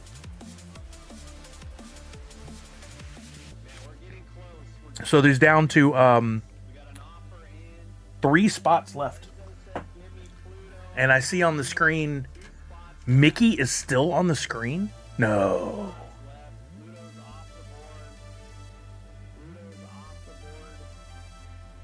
What'd that person just get? No way Mickey's still there. That could be a huge purchase. It is still there. Uh-oh, I may have to get in on this. What's he saying? Hold on, let's see. All right. Let's see what he says. I think Mickey's still available. And that could be I'm going to start Coco at 10 off at $28. Okay, 10 off on Coco, he may auction off Mickey $28. specifically. A lot of characters you can hit in this spot, plus they have multiple auto chases. Cards actually hold real value, too. People love the movie Coco. This is interesting. Hey, thank you, Enzo. I appreciate you, brother. Right, Mike Zig? I finally, I actually have to go do the research, but I finally, in the name auction thing that they do on Wax, like 6 years, oh, is it too loud, Boba James? Like 6 years later, I won my Sully.wham. I need to go in there and claim it. Yeah, I hit the Ernesto acetate auto out of one of the blasters. I may have my volume down too low. In one of our breaks. They are pretty cool. What's up, Chris? How you doing, brother? It's been a while since I've seen you. I hope you're doing well. Is that better? Let me know if that's better. Sorry. Hey, who wants to gamble here?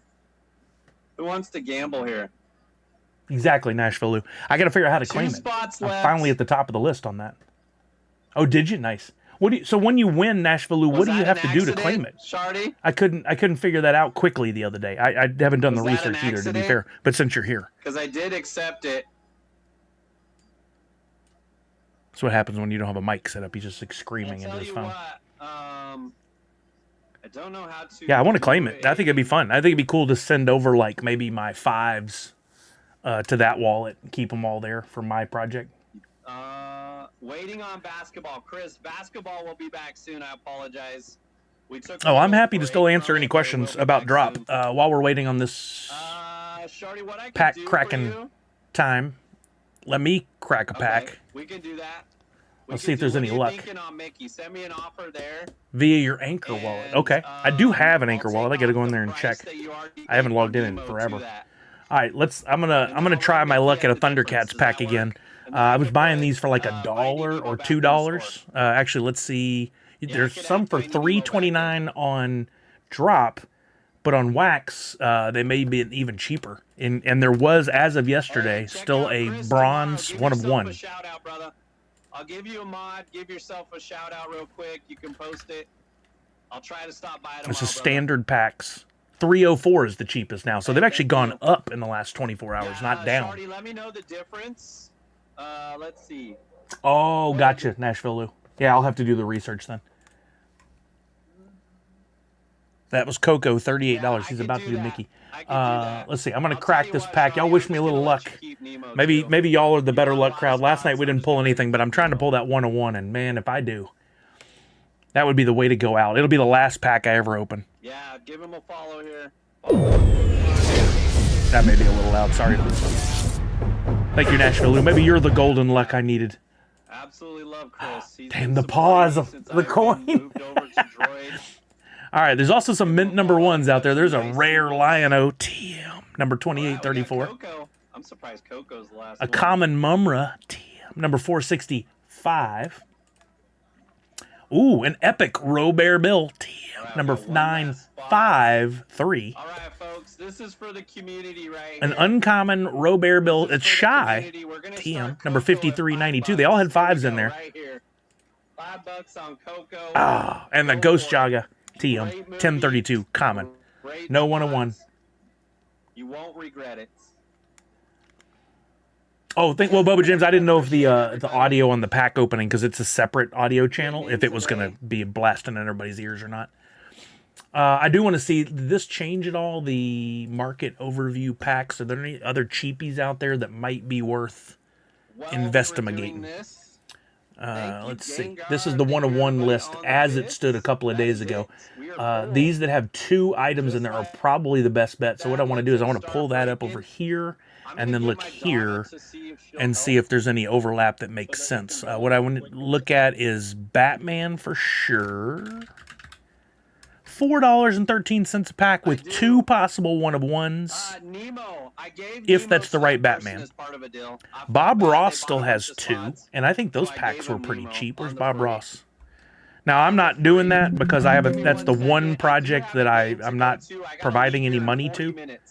We're gonna have to rip quick. I'm gonna get my daughter. Oh, it's not one word. There it is.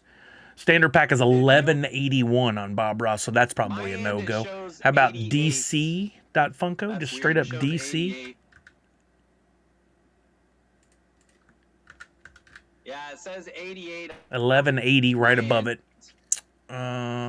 Festival of Fun still has 2. I bet those are not expensive. 561 on my end. Funame, that's the one I really want, but these were expensive as of yesterday. I just filled a premium pack of Funame is 462. Okay, turn that off. The bottom knob. Not on drop, $45. Okay, well then I'm just gonna fly. Yeah, Shardy, check on that. Give it some time. Pretty inexpensive, but for Funame, there were 2 series. So we'd want to verify that it was the right Funame and the right one of ones. So that may be wrong. Oh, the love. And it turns it off. The Valentine's Day ones. No, I am. I'm just going to be a little bit late. Where was I looking? Love. I bet those are expensive. There's none even for sale. All right, good luck. Oh, he's about to open packs. Oops, I keep doing that. Sorry. All right, gang. So in this break, I've got Moana. Yeah. Also, if that doesn't change, Shardy. Chucky said, Google machine says if you are referring to a custom wax blockchain account name, one through a name auction, which I am, you can claim it by finalizing the bid through the official portal. Oh, it took out the links. Chucky, would you be willing to send me a DM on Twitch with that info? Because I think that's going to be exactly what I need. I appreciate you sharing that. Thank you. But the links are hidden. The area where they pay us. Maybe? It shouldn't be that high, though. So, if anybody's not familiar, he's doing breaks, and I jumped in on the auction, and I got the Moana slot. So, out of all those boxes you see stacked up there, which includes a hobby and a bunch of mega boxes, if he pulls Moana at all, I get the card. It doesn't matter if it's a common, a serial numbered, 101, or even an autograph. And there are potential autograph cards in here. We looked, and the Moana autograph is going for 200 plus, depending on the variation of it. First puzzle piece, Gonzo. Oh, that was the one. I got one of the Muppets the other day, and I got a bunch of those delivered. Several of the puzzle pieces. That Muppet spot. Happy to still answer any questions about drop or wax while we're watching this. I just, this overlapped with my time. We got Floyd Pepper on the puzzle piece, Descendants. So Blues Boy, he auctioned off 20-something slots covering all the potential licenses or movies that are represented in these packs. So literally every card will have a home. It took them hours to auction off all those slots. So somebody's got Muppets, they'll get that card. Somebody's got Cars, they'll get that card. So on and so on and so on. He did individually auction off Mickey, Pluto, like the OG Disney characters. There's a Snowcap, Maleficent. That is cool. That's a cool. I love those manga cards. I like this card. Well, only hours. I saw one person go, I think they went like 10 hours to finally auction off all the slots. Because they can't take a loss, right? They need to cover the cost of the boxes. And you know this. I'm just saying this for everybody else. So if he sold a slot at $5, he's probably not going to make any money off it. He can't do that. So that's tricky to get the right people across that are willing to spend. Like I went on for $32. Yeah, I'll let him in before I leave. Yep, I can do that. Also, thank you again for all your help and your Nerd Unite. Oh, of course, Blues Boy. I'm happy to help. Agent P, Perry the Platypus. I was putting something out the other day about how I'd like to help everybody, and I got the rudest Twitter comment somebody left for me. I couldn't believe it. I was like, all I'm doing is trying to help people. Like, I just cannot. I'm not even going to repeat what they said. I blocked them. I don't even want to deal with stuff like that. Basically inferring that I got everything because of I knew Brian Mariotti in a not appropriate for stream kind of way. Really pathetic. Like I've talked to Mariotti in years. Came off the board late. I like those cards. There is a Sully one of those that I've eyeballed on eBay auctions, but I haven't bought yet. Little Donald or Scrooge. That's a refractor, but they call it an etch. I just learned that. There goes Gengar.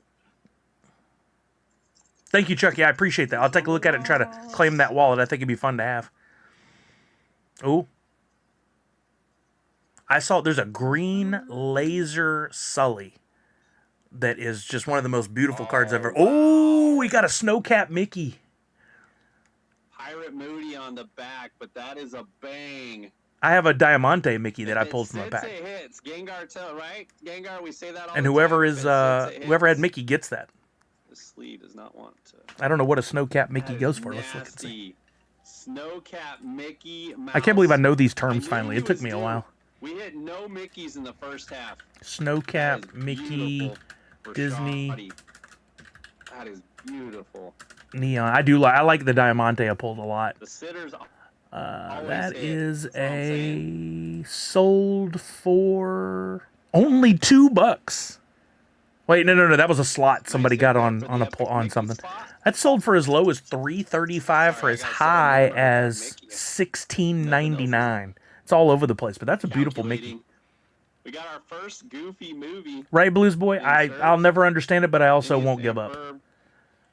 I'm going to be nice to everybody until they're not nice to me. Let's go Pluto. There go Boston. Ooh, there's another Snowcap. Hey, how about Lilo and Stitch? That is not me. Hey, for a second I was thinking that's me. I'm Moana. We want to see some Snowcap Moana. I really want the auto Moana. That would be the best possible pull. Or if there's any more one-on-ones that are unaccounted for. There's Meep. There's Meep. I don't think you can find these boxes anymore. I've been looking at Target. They're not popping up at retail. I think he's a shark. Hercules. GameStop is completely out. There's Scar. There's Scar. You take that.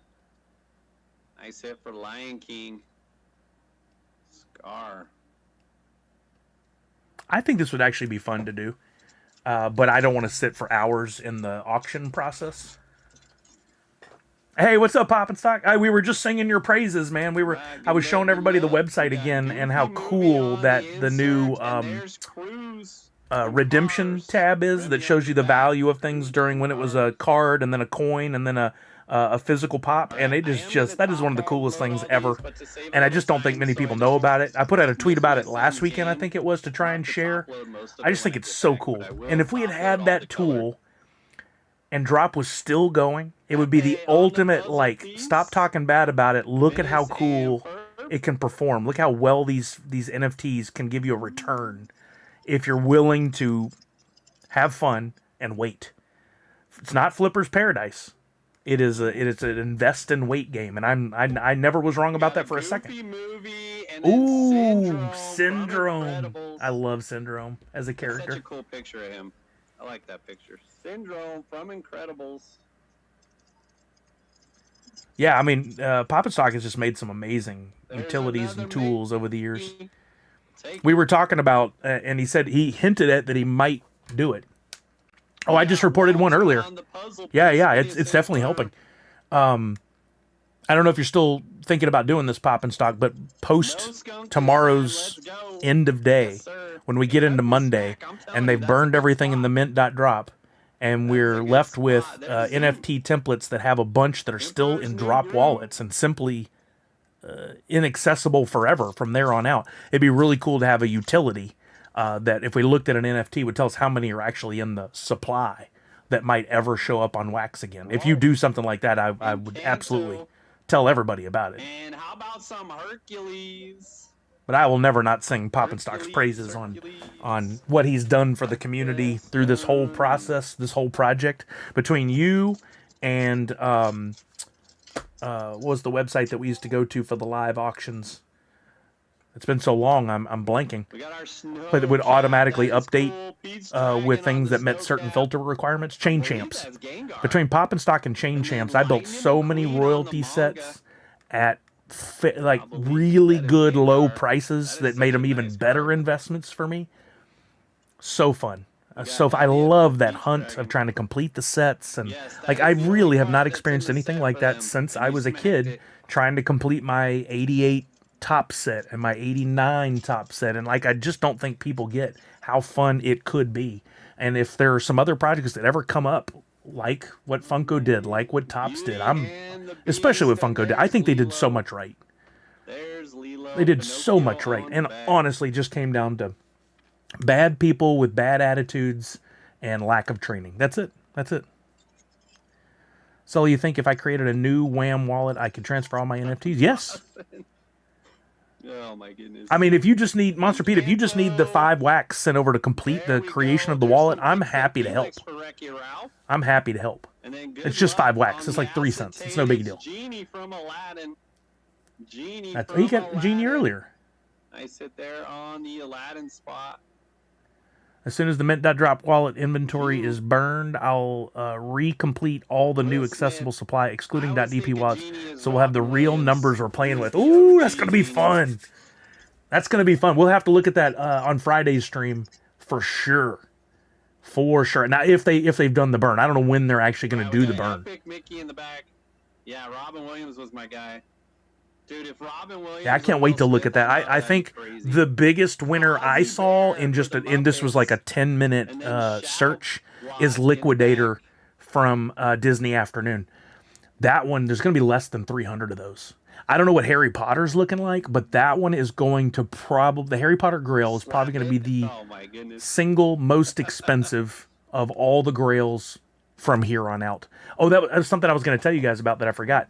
I was tripping through the internet the other day, and there was a guy 9 years ago. He recorded a video of himself saying, I am not going to invest my money in traditional stock markets or investments. Cars is cooking early. Nice. He said, I am going to invest all my money in Pokemon. He said, because I think we're about to come up on this generational run of Pokemon cards and the values. And he was spot on. He invested hundreds of thousands of dollars, but now he's worth tens of millions because of what he did, right? So I'm tripping around, I watched that, and I thought, oh, that's really cool. And then I found another guy who's like, you know what's about to have a similar blow-up to what Pokemon did? He said, it's Harry Potter. We're about to get this multi-year series from HBO. That was not a serial number.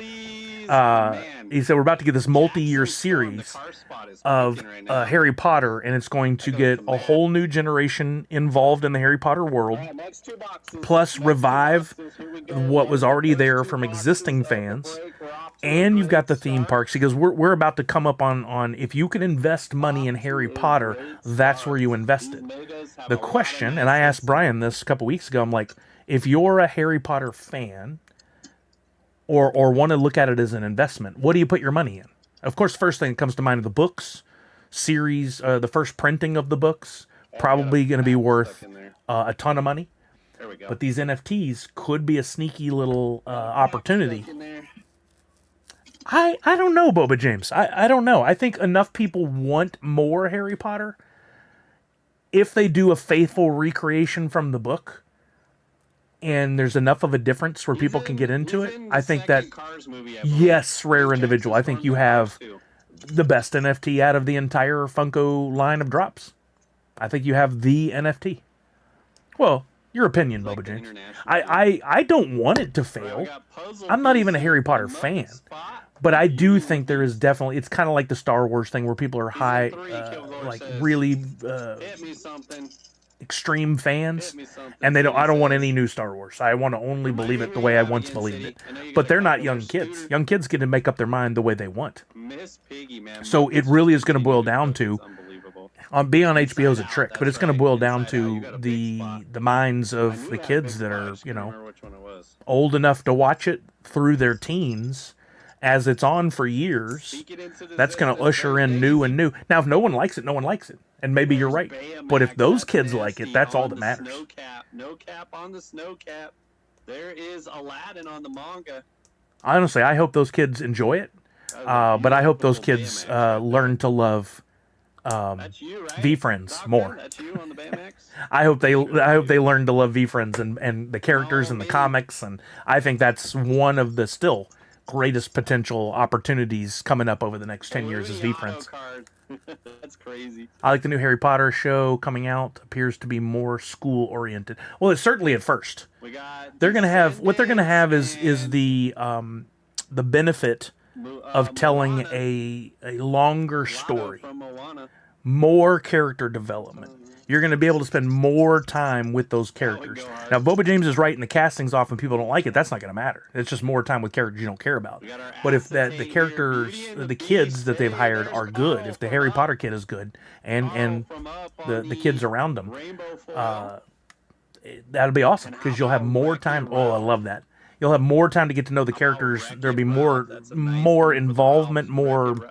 I don't know what the word is, but people get into it deeper. Blue Blue said, I'm going to miss the drop scene. I found you around the time the Back to the Future NFTs came out, and I was hooked. Thank you. Like you, I missed the nostalgia of completing those sets. Regardless, I'm going to I found this community here and stay because I love your NU creations. Thank you for all the help along the way. You're welcome. I'm glad I could help people. I had so much fun with it. This was as much for me as it was for everybody who got to watch. The frog Dope. on the snow cap. That's a beautiful Holy one. cow. I don't know if he's pulled any serials or Shadow autos God yet. again. Yeah, it's been a fun ride. I hate that it's ending. I would have liked it to have gone on for many, many years, That's but nasty. not everything stays, right? Like, this is crazy to think about. We had more time with the Funko NFTs than I had time working for Funko. I can't believe that's a thing. Like, I felt like I was there a long time, but when you really think about it, I've been away from Funko longer than I worked there. But we had the NFTs for longer than I worked there. Crazy. On the snow cap, Goofy movie, Phineas. Lugs, 100% there. Alan Rickman is peak. There's nobody that is better than him in any role he's ever been in. Nice hit. There never will be. I agree with that casting specifically. All the parallels will I mean, I don't think we can say that specifically, that they're watering down Harry Potter, because we haven't seen it. This is like giving a Rotten Tomatoes score to something based on a trailer. It is absolutely pure insanity. It makes no sense. And to prove my point, there is a great post that's been going around. I see it come up every couple of years. When Heath Ledger was cast as the Joker, everyone on the internet hated on him. Everyone talked trash about how horrible he was going to ruin the Joker character and what Nolan's universe was building. Blah, blah, blah, blah, blah, blah. Not hearing from any of those people now. Oscar-winning performance level Joker. One of the best performances we've ever seen out of any DC film ever, if not the best. All those people were 100% wrong. You don't hear them talking now. But they made a decision before they even saw the thing. That's pure insanity. Chucky said, yep, things go through that cycle. Played with stuff as a kid, wrecked it, or could never afford it. Now 30 years old, can buy stuff from their child. 100%. I heard Will Wheaton talking about this over a decade ago. And that is all of us Gen Xers and millennials now getting old enough to have our own money, and we want to have the things that we didn't have as a kid, or we want to get it again. On the snow cap. Oh, here we go. Lug said, I was the first one to hate Ledger. I'll admit that. Who thought he would be anywhere close to Nick? Right?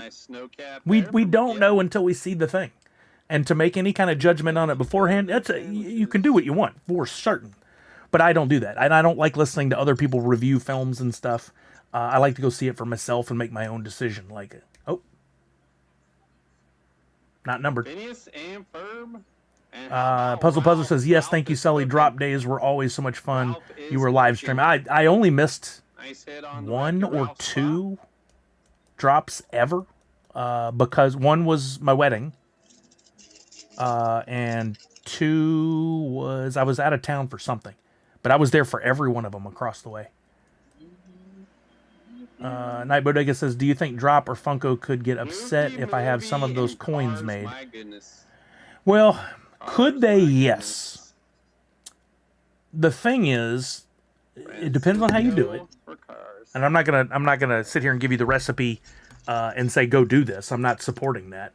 But they hold the legal rights to the coin, the way it looks, and they have an agreement with the licensor for the likenesses used on making those coins. So not only could you get sued by Funko, you could get sued by the licensor. Let's say you made a Star Wars Leia coin or whatever, the Darth Vader that was on there. You could have two companies coming after your ass about it. Now, I think if something is given away, not sold, I don't think legally. There's solely from Monsters Inc. It's a. That's a nice hit. He's so hard to hit. That's an etch, not numbered. That is a beautiful hit. For So the guy who got Monsters Inc. That's like a $4 card. So didn't miss out on much there. Holy. I think Walking Miracle hit it on the head there as well. Boba James says the second one was by choice, the Bob Ross. Yeah, that's no. There was a third then. I chose to sit out Bob Ross. I missed one for my wedding, and there was one other that I missed for being out of town. I think it was Disney Afternoon, which I bought packs later that day and didn't get it wasn't horrible. Moments become memories. It's up to us to capture the magic that lays in between. Ooh, I like that. Is that a quote from somebody, or did you write that? That's a good quote. Onward. Oh, that's me. Moana hits again. He said again. I missed whatever the first one was, but I'm getting that card. That's me. Yeah, it was a real fun run, and I hope like if I can ever get a chance to talk to him, the guy who's taking over for Atomic Hub. If anybody has a chance to try and well, Blues Boy, you need to put that out on some greeting cards or something. I could see an outside company coming in. What would need to get Funko's attention in all this and get them to agree to it would be the amount of money they could make off of allowing a third party to do it.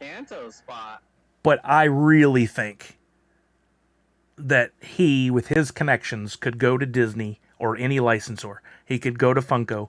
He could come to Funko with a whole list of hey, I've already got these people on board. All I'm asking you to do is get your art team to create the pops and we need the 3D files for the characters to create these cards. Maybe even your art team does it. We will pay for that and pay you X on top of that. So you make, let's call it, $100,000 a drop. If Funko doesn't have to spend $100,000 in labor to do that, if they only spend a few thousand, they probably should say yes. Especially if there are a lot of licensors who are willing to work. He could go do that. Is it worth his time? Don't know. Is it worth Funko's time? That's up to them to decide, right? But I think it could happen. There's a precedent set, and it works. And it just needs some new thoughts and love, some new training, some new approaches. Hell, he could even maybe buy the Drop website and revive it. I don't think they would do it, but maybe. Blues Boy, there's quite a few Sully cards I want. Basically what I'm doing is trying for, they call it the rainbow on card collecting. But like, specifically out of the Disney Neon, there's the main card. I pulled that from a pack. I've recently purchased the Etch card. And I got this refractor numbered that just came in this morning. But there is like a pink refractor, a black, green with lasers. There's like a ton of variants of this. I don't even know. I don't even have a complete list of all the variants. But I want to try to get them all. There's a black diamond glitter or whatever that version is up on eBay right now, number 1 of 10. But the opening bid is $125. I don't know if I'll get in on that or not. We'll see. But I will just have to do that. Lug said, so your opinion, if you aren't going to transfer all of your NFTs to Wax, does it make sense to just move your physical pop NFTs? I don't know why. If you could move even one of your NFTs off of Drop to Wax, I don't know why you wouldn't move all. I can't think of a good reason. Move them all. But if you only had 5 minutes to allocate to this, move all your Grails, all your Legendaries, all your 1-of-1s if you have any, move those first. So yes, the redeemables might be priority. But if you can move one, move them all. Yeah, I personally would want to keep royalty sets intact. Another really cool utility that Pop and Stock has on his website is the, what does he call it? The Mint... Where is it? Where's Pop and Stock? I didn't close it. There it is. The Mint rankings. All right. So you can put in your wallet. We'll do wallet lookup. And there goes Hero on the rainbow foil. Big Hero. So I look up my wallet, and I can see that I have 66 mastery sets complete. Out of 70, I have 71 collections. How did I add another collection since yesterday? Something I transferred. Oh, maybe maybe one particular set I didn't think about. looks like it But does. it tracks what any sets you have, the lowest total mint numbers. And it's kind of like an ongoing game. All he has is a leaderboard. There's no prizes or anything like that. But it's a fun little thing that people have been doing with Topps for a while, is to try to complete more and more sets with lower mint numbers. Mr. T said, Sully, I know you don't like cussing on stream, so I'll just say you are effing legendary. I got my account migrated. All Funko NFTs transferred. Hey, man, I love it. I'm so happy. That's effing awesome. You know I cuss in person. I just, in case there's a kid watching. I'm glad I could help, man. I'm glad you saw the bat signal I put up for everybody. I'm glad you made the transfer. I tell you what, you want to help me out? Go find anybody you know that collected Funko NFTs and make sure they know about it before tomorrow, man. Like today. Text them, email them, send up the smoke signal, whatever you got to do. I don't want people to miss out, man. Do it. They'll thank you in return. Lugs said, I'm just haven't been paying attention to all this. Is it just as simple as clicking select all? Basically, Lugs, I can show you. On drop. You had to grab it. If you go log into drop, go to the upper right hand corner and go to inventory. You can see the menu up there, inventory. You'll be able to see everything you have, right? And if you just hit this transfer button down at the bottom center, it's in a weird spot, but it was down at the bottom center. You scroll, and the more you scroll, I only have 12 items left in my whole wallet. But the more you scroll, the more this button says select all 12. Well, you keep scrolling, it'll say select all 30, select all 60, select all 90, so on and so on. You just keep scrolling, and it'll keep adding, and then you hit select them all and transfer. I wouldn't recommend transferring 4,000 at once, because I just think that could be problematic. There's no reason. I've never heard of anybody having a failure on selecting multiple thousand and transferring. It's just a personal thing. I would do like 200-300 at a time. And then you hit transfer, you put in your wallet, you transfer them. That's it. It's easy. It's easy peasy. And I would definitely transfer everything, because you just do not know what the future holds. You just do not know. Some of the Pokemon cards from the early years that people would have deemed garbage.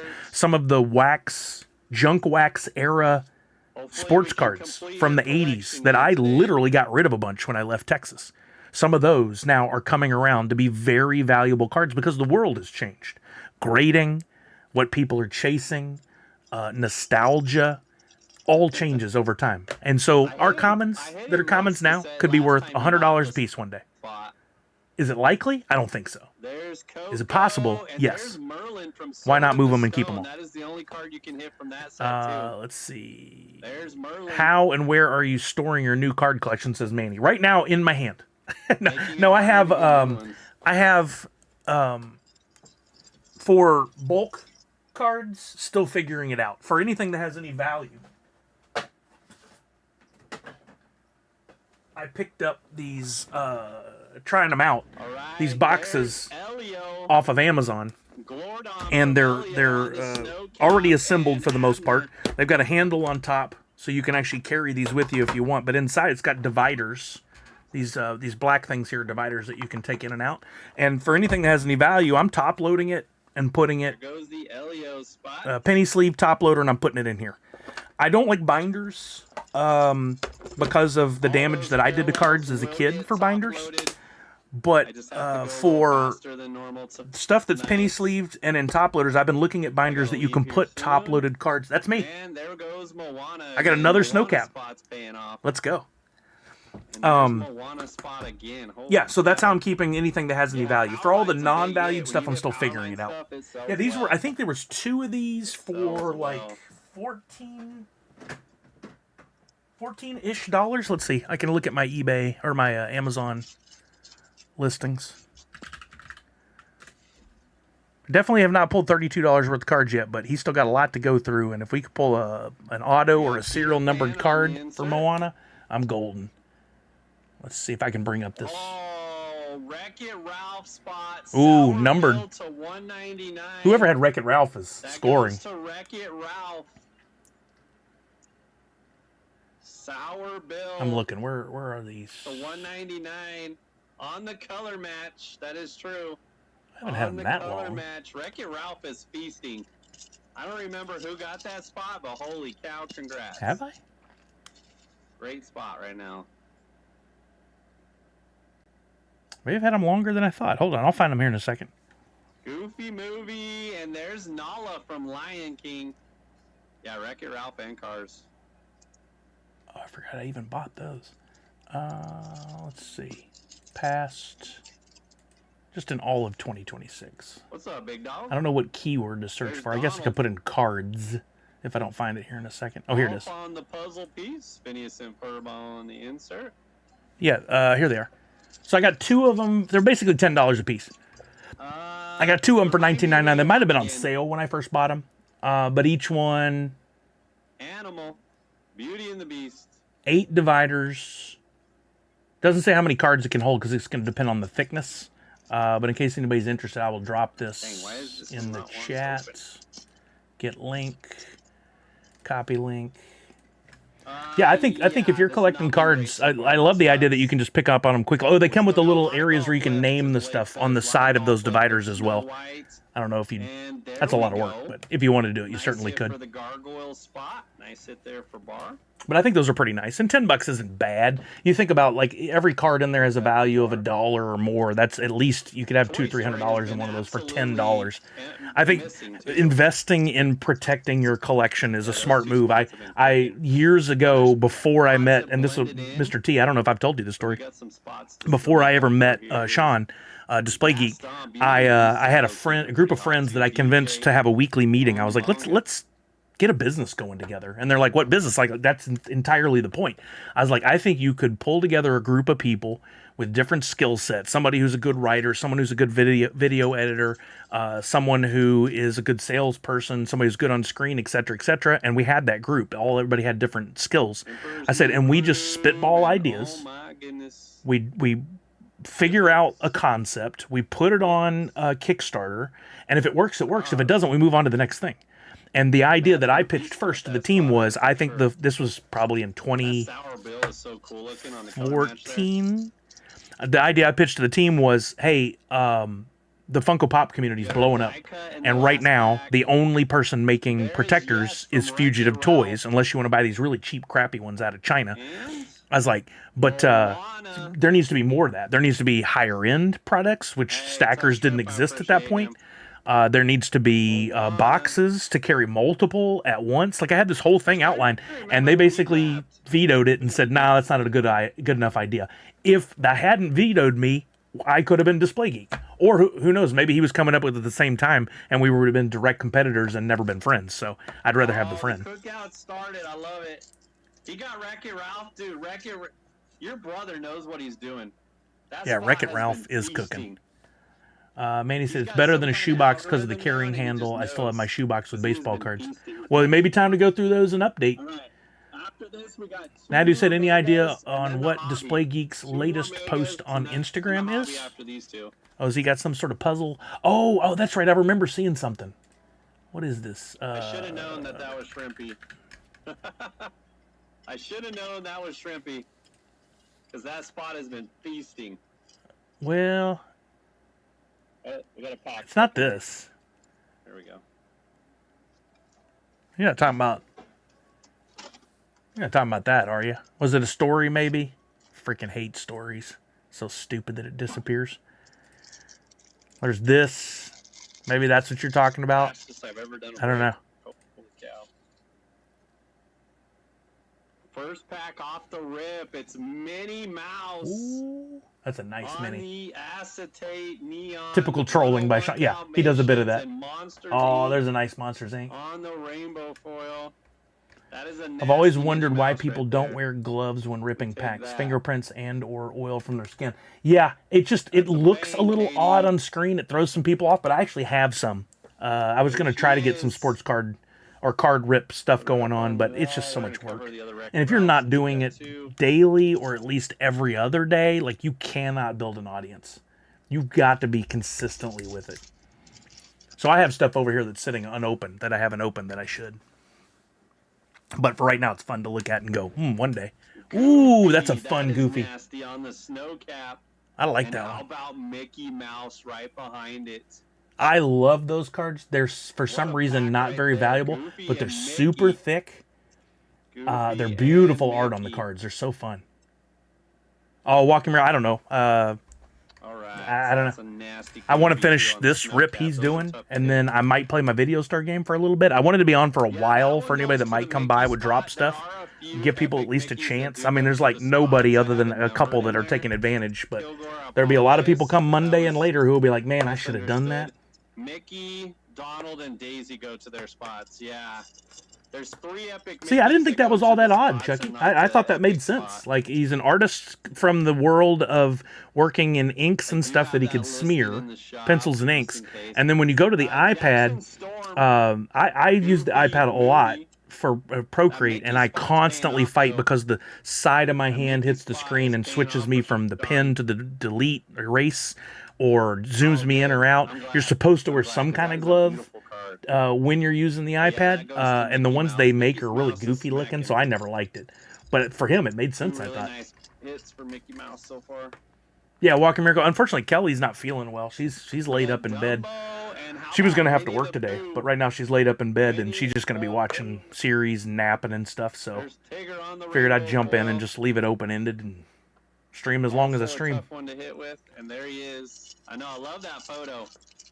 Love that. Come on, Mo. Oh, that's a fun one. Come on, we need an auto. Come on, Mo. Yeah, we need a Moana auto. That's what we need. An auto.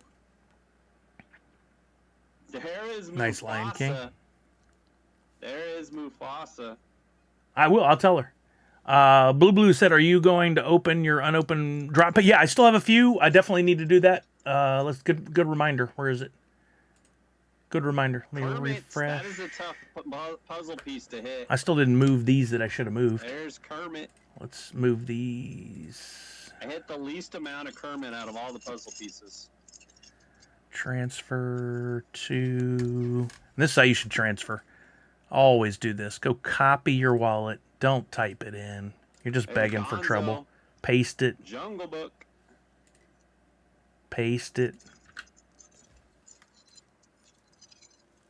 Too many people have given me bad addresses over the years and missed out on stuff. On the puzzle piece, Finding Nemo, and there's Maul from Descendants on the rainbow foil. Okay, those are transferred. I might buy Nadu. It's going to depend on what things are going for. I've been checking, coming back and looking at the market overview. I'm hoping that today and tomorrow people...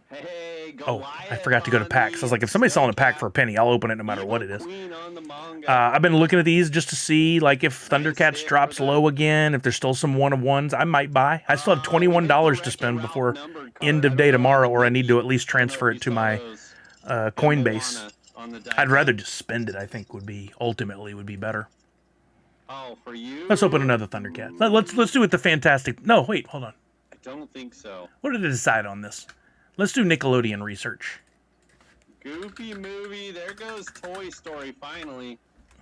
Nickelodeon. I don't think Nick, just Nick. Yeah. Template, pack. What I want to know is how many are left. This one. That's the one I'm sitting on a premium pack. The cheapest is now $3.97. There are over 400 left. You can buy a premium pack for $3.97. Are there any, Nick? I think all the one-of-ones are gone. It is. Due for a coin. Yeah, all the one-of-ones are gone. So there's really no point in keeping that. So let's open the premium pack. Why not? Let's do it. We have not hit a coin in the mega case or the hobby. Let's open Nickelodeon. Let's get a little luck, a little love. It is due. Oh, hey, nice, Manny. I was just texting with Cheesemo. When there's a coin in the pack. Oh, I texted Cheesemo to remind him about the move and helped him out with a couple of questions. So hopefully he got all his stuff moved over. If you're talking about Fire Grail's physical, I know he's got some great stuff. Especially he had Gears of War, like all the best Gears of War. All right, here we go. I got some drum rolls from Walking Miracle. Thank you. Let's see what we get here. Big boy. Another big boy. It's trying. We got the Muppets. We got Cinderella. Come on, Grails. Come on, Grails. No 101s, but I'll take mint ones. I'll take Grails. All right, here we go. Wow, a premium pack opening. One of the last ones I'll ever do. We got a common Gerald. No TMs. No TMs.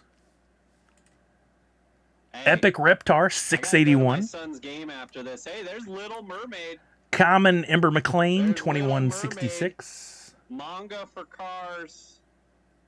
Nice hit for the mermaid. Yeah, Nadu, I don't know if you were here. I was pitching that the guy who runs Atomic Hub could absolutely, if he gets his business going the way he wants to, he could be the guy to do it. So I highly recommend for anybody that wants to see it continue in any way, I would try to get his ear. Tag Atomic Hub.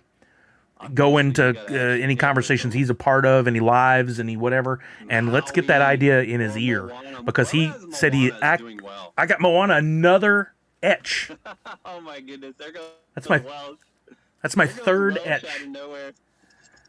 Probably doing better than the Monsters Inc. I would have gotten right now. So I think if we get in his ear, he could be the guy to make it happen. And if he were willing, I would talk his ear off about what I thought would take that to the next level and make it successful.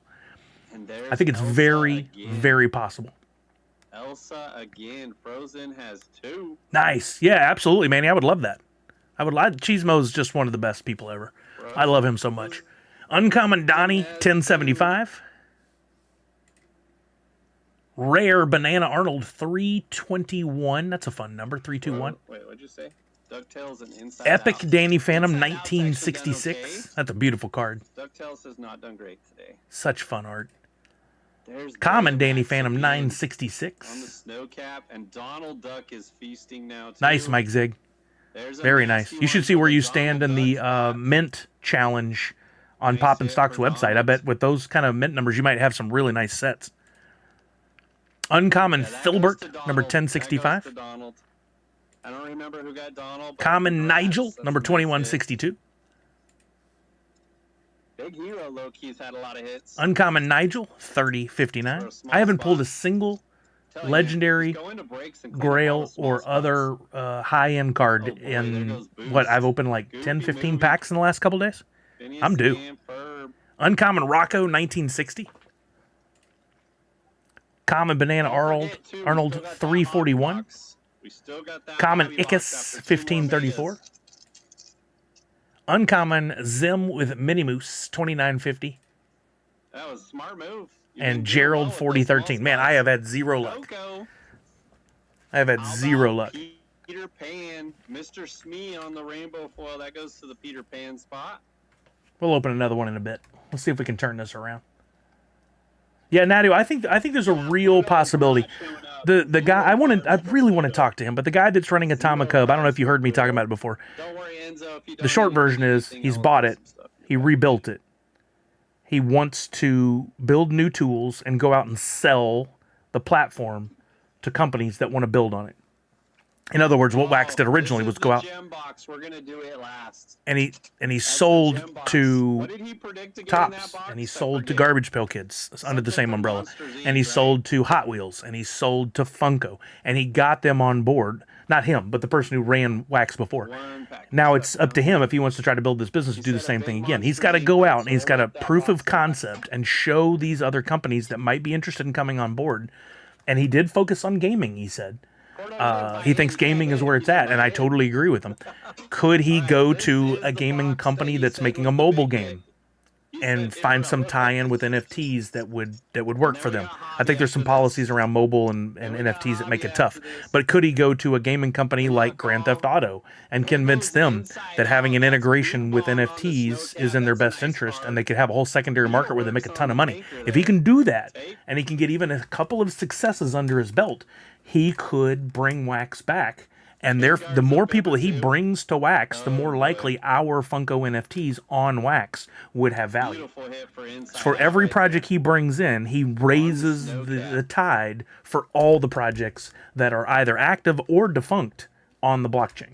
So there is great potential there, and he sees it, or else he wouldn't have put his money where his mouth is. And what's important about that too is that he has, like I said there. before, There goes a Coco. pedigree. That was a beautiful card. He has a pedigree resume of working for very high profile companies. I think he came from Sotheby's, if I remember right. which means he knows people, and that's the most important part. How can he get in the room with someone who's a decision maker at Disney? He probably knows them, so he could do that. Natty said, I think you and Pop and Stock should chat with him since you both are into Funko and understand the product, and both of you help with Funko NFTs. I'm not sure. I'm sure both of you can convince him. I mean, if I get the opportunity to talk to him, I would definitely mention Pop and Stock in a heartbeat. I would definitely mention the former guys who were over at Drop who were let go. I think I saw one of their names pop up on the Atomic Hub thing as helping the community. But they have a knowledge that I mean, between their knowledge of how it worked and me bringing in some fresh ideas and Pop and Stock bringing in some data and some fresh ideas, there's definitely something that could be huge there. Oh, the guy completing Epic Mickeys? He probably does. Rob is in our DPK server already. So Rob was one of the guys that worked on Drop. That's amazing. That's amazing. Be sure to pass along if you ever get a chance, because I don't do the server Discord thing. I have so much respect for what those guys built, and I felt so bad that they were treated the way they were, that Funko just dropped them like a hot potato. Nobody understands that better than I do. Quite a few nice cards. We've hit quite a few. Alternatively, I think Pop and Stock can offer him poutine, and he will accept getting on running Funko NFTs. Yeah, poutine will do it. That'll do it. Natty said, you can, talking about the digital, and Sully can talk about the physical, yin to the yang. Yeah, 100%. Oh, there was a Moana card for a second. Common. Do you? You have a couple?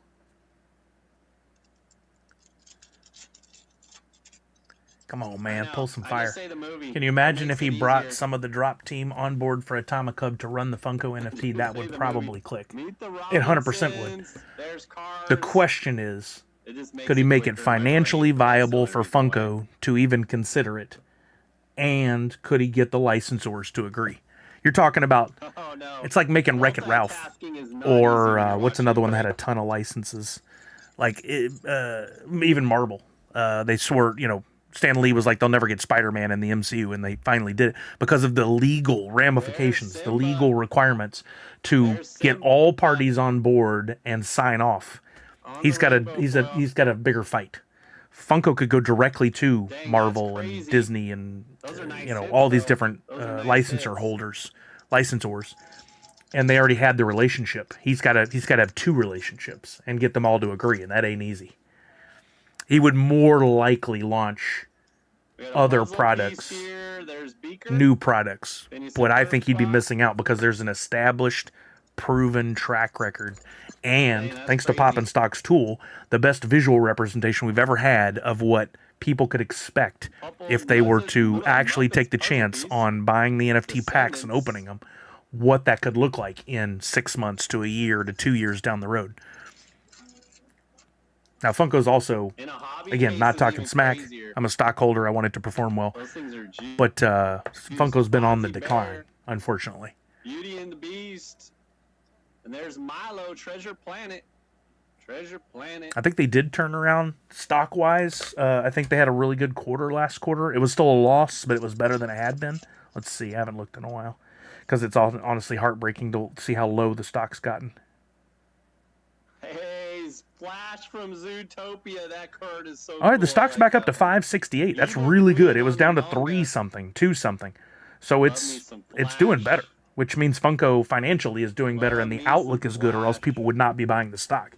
So there's a chance. Zootopia.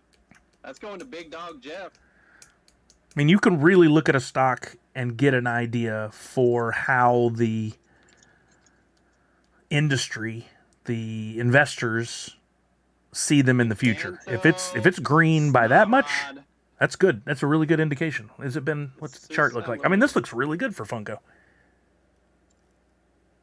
Doing much better than they were. That's over 2 years. What does it look like over... Can I change this? Yeah, I can. No, that's over 6 months. I'm sorry. Over the last month. Oh, yeah. That's what you want to see. That is nice. It was down to Beauty and the Beast. Under 450. Bell from Beauty and now up to almost $6. I mean, that may not seem like a huge jump. There are companies that go way higher than that, way faster, but that's a good return for them, considering their 52-week low, $2.22. Their 52-week high, 609. So they're almost back to that. Darkwing.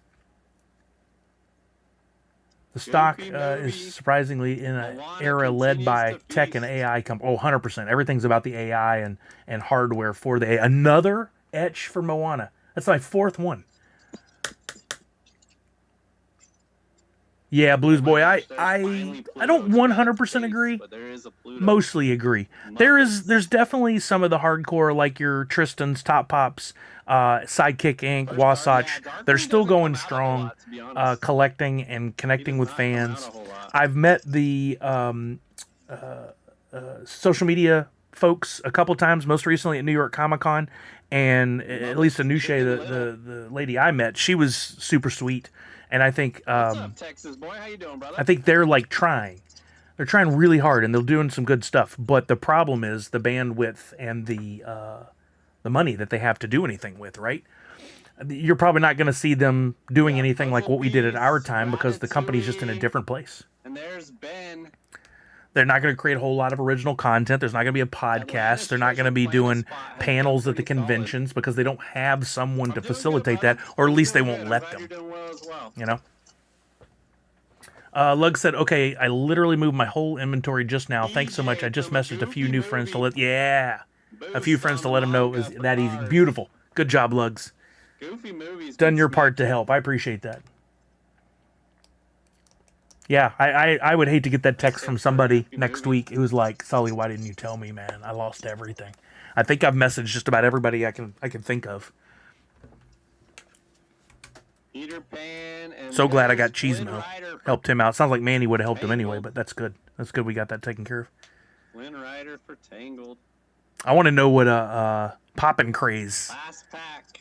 Like, how long did it take him to move all his NFTs? Last pack, and then we go to the... I don't even remember what his wallet was. I'm sure we could figure it out, but to see Beauty and the Beast. Oh boy, to see what his wallet looks like now and how many... I wonder how many of the grails he has for Harry Potter and for Disney Afternoon, Liquidator, and some of those higher profile ones. Two really nice hits in that package. He still has the hobby box in the back there. That's the one that's going to produce. Now we go to the hobby. Okay, this is the one. We have the best opportunity here. I've already got 4 etch cards plus some commons. If those are $2 a piece, maybe I've got $10 in value. I need him to hit a numbered card and or an autograph, and I'd be in the green. I don't expect it, but it would be nice.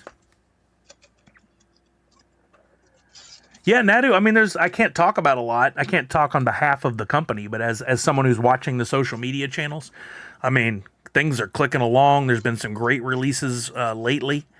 If you guys saw the Mando and Grogu, dope. Really dope model kit. And just recently announced Blockies is going to be at Indiana Comic Con this coming weekend. All right, so that's going to be exciting. Who knows what that means for the future?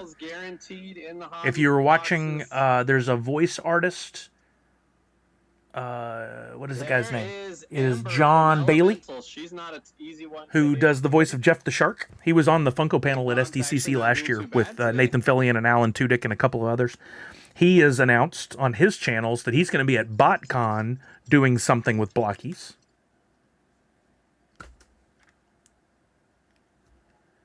Welcome Rico says, "Oh, them, but not." I don't have plans to be at Indiana Comic Con. No. I will definitely be at SDCC. I was going to SDCC already. Really? And I will maybe be going to another one between now and then. Can't talk about it just yet. All cards do shift. Star Wars Celebration, it's too early to determine 6 of 1. What, if any, presents any companies may really have there. From an outsider looking in, I would say Blockies would be a good fit for Star Wars Celebration, given that they have Darth Vader and Stormtroopers, Luke and Han in the Stormtrooper disguise, now Mando and Grogu, and overseas they have some more Star Wars products that aren't available in the U.S. yet. I think they would be a good fit. I do not know of, nor have I been a part of any planning internally that would lead to that, nor could I share if I did know that. But I would love to see that happen. I actually thought it was going to be numbered there. As a collector, second. do you think it's smarter spot to that was saturate in the market or keep usually things is more numbered. limited? That would have been I really think, given the way things blow up now and go and the beast. viral and get big, like And there's watching the Lord Nido Gorgon explosion lately through Elio. the lens of my stepdaughter who's 13, I think if you have something that's a hit, you do not flood the market. And this is something that if you ask Brian Mariotti or Mike Becker about, they would have probably said the same thing in a different way, and that is you keep a line at the door to show people that it's popular, but not everybody gets it. We got manga, You got to keep a BJ, chase, a and hunt Rainbow on. Foil of Gazelle So I from think for like Zootopia. Nidos, I think they got to slowly trickle these things out. Don't blow it up. As soon as they become easy to find, it becomes commonplace, and there's no thrill of the hunt anymore. Numbered hits are still live too. We got our first chrome. If you look at numbered. Stanley, Turning red on the Stanley insert. blew up last We year got a and the year numbered before that. chrome coming Now in. you can go into Target and all of them are on the shelves. They took Good too luck. long. Wow, Oh, Mike Wazowski for Monsters Inc. that's a nice mic. If I'd have gotten the monsters, I would have had that one. That's probably a He called it in the $20 wrong card. box. He called it in the wrong That's a nice box. He card. said Monsters Inc. was Thank gonna God it smack. wasn't a Is that Sully, you, or I'd be Roche? pissed. That is disgusting. I don't think that goes for that Yeah, much. Let's check color eBay. match too. Green color. Oh, it is a match. color That is match. I didn't think about nasty. that. Nasty hit right there. Mike, out of 199 Disney Neon, sold for Congrats on that recently hit. There goes Ooh, nice. Lumineer for Beauty and the Beast. $6.50, On the $5.50, rainbow foil. $6. They don't go for a lot. That one's lower than I would have thought. The Sully's for that same number to 199, which is what I have right here. Wait, that's not the right one. I did have it in hand a minute ago. Where'd it go? We got manga here. That is Aladdin. This and one. rainbow foil for. So I have it. It is a color match just by nature of they put the blue behind him, they put the green behind Mike. It's a beautiful card. I forget how much I paid for mine, but it wasn't that much. And Mike Wazowski is nasty. Come Oh, on, boy, we got Moana another autograph. Moanograph.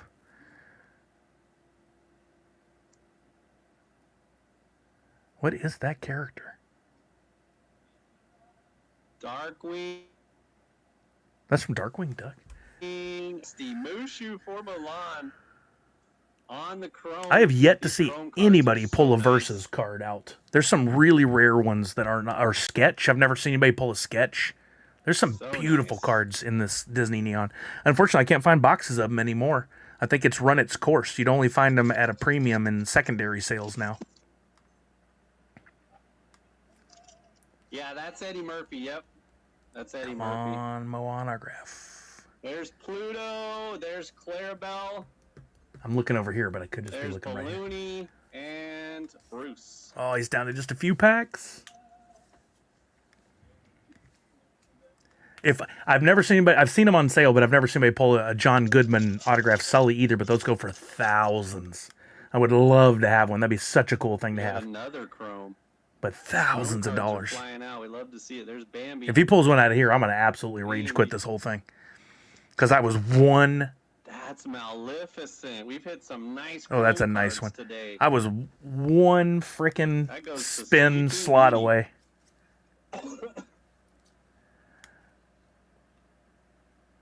Nice hit there. It's interesting. I didn't really look at that before, Yeah, but three chromes in it's the one same hobby. card, right? Nice. But that We one take has the that. tops. We take that. This is just a different variant, and now it's tops chrome. It's so interesting that is coming out of the same Beauty packs and the like that. Beast and Cars just Ooh, that's a continue to nice smack. Cars. So that one's not tops chrome, even though it is a refractor. So maybe that's why they call Should these have one etches. more numbered parallel. Dude, Cars have been smacking. Come the on, whole numbered break, Matt. You Moana. have so Numbered many Moana. Parallels coming your way. Oh, there was Moana, And so many parallels. wasn't it? Or was that Coco? We got another chrome.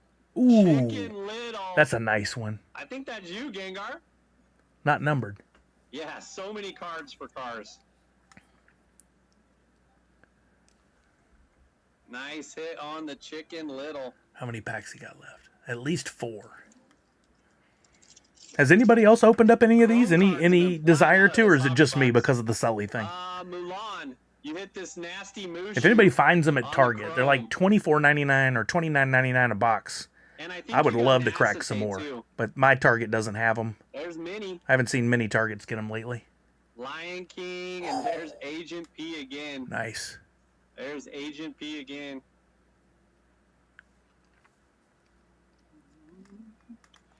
The one I gave you was the snow cap, Matt. This one's the chrome. This one's worth more. Yeah, I gave you the snow cap. Yeah, and I think you hit another snow cap in the break too. Okay, still got at least 4 packs left. My card shop by my house had about 10 still a week ago at retail. Really, Mr. T? If you got my number right, if you pop in there by any chance and they still have some at retail, let me know. I'm very interested.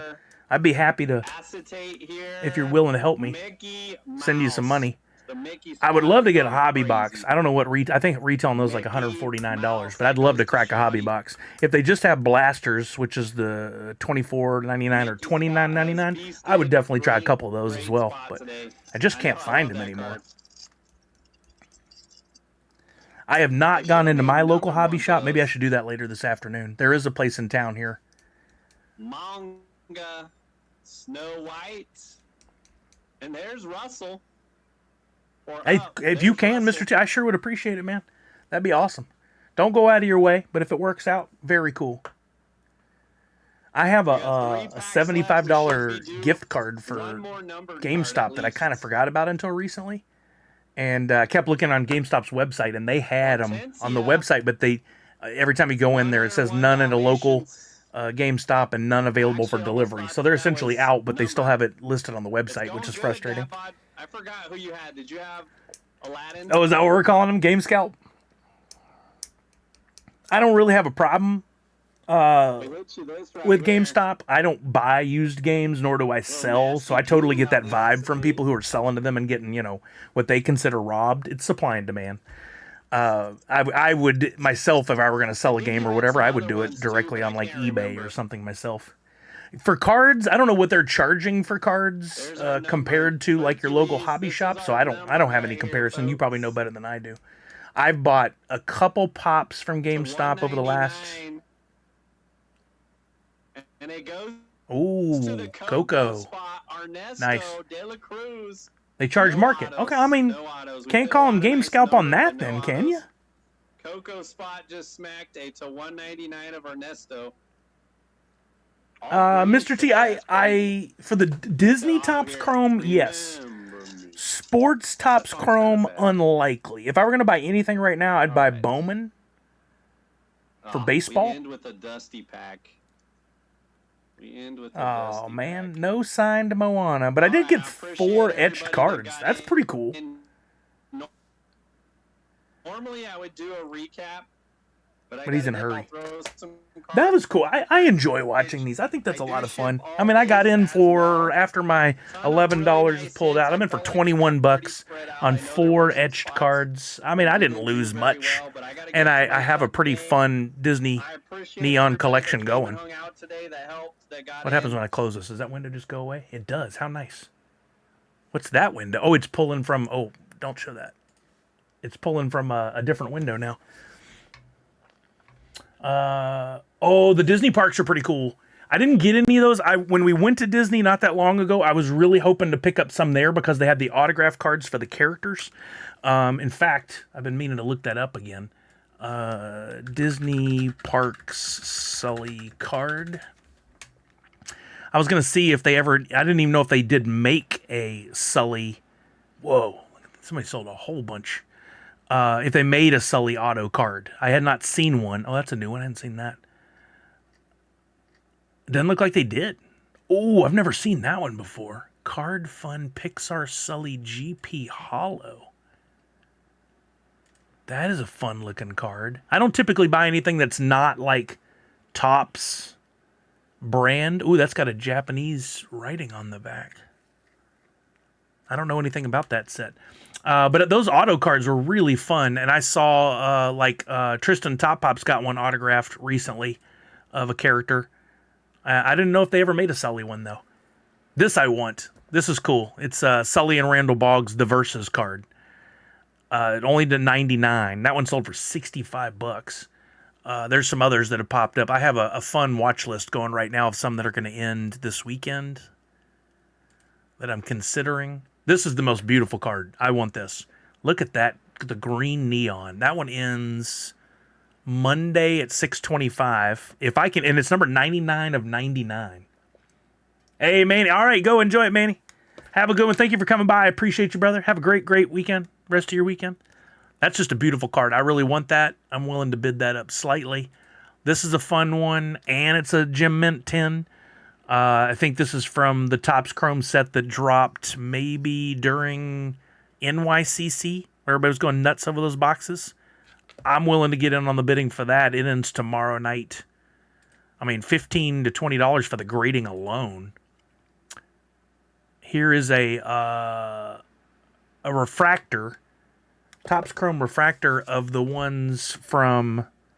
It's not from the Disney Neon, and I don't have a refractor. I don't think. I can't tell if this is a refractor or not. I don't think it is, because I don't see any pink hues showing up in that. It really kills me, the numbering they do on some of these cards. Like, you have to know visually when you look at it. Okay, it does say it on the back corner, refractor. This does not, so I need that one. And oh, this is a Diamante. Definitely gonna try and grab that tomorrow. I don't bid till like right in the last hour or so.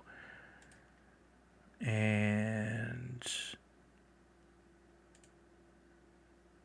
this one, a sapphire numbered to 99. That's a beauty. I may try for that one, but that's overseas shipping, so I don't know how that works. Shipping would be $49.95. I won't be doing that, but I want to see what it ends at, for sure.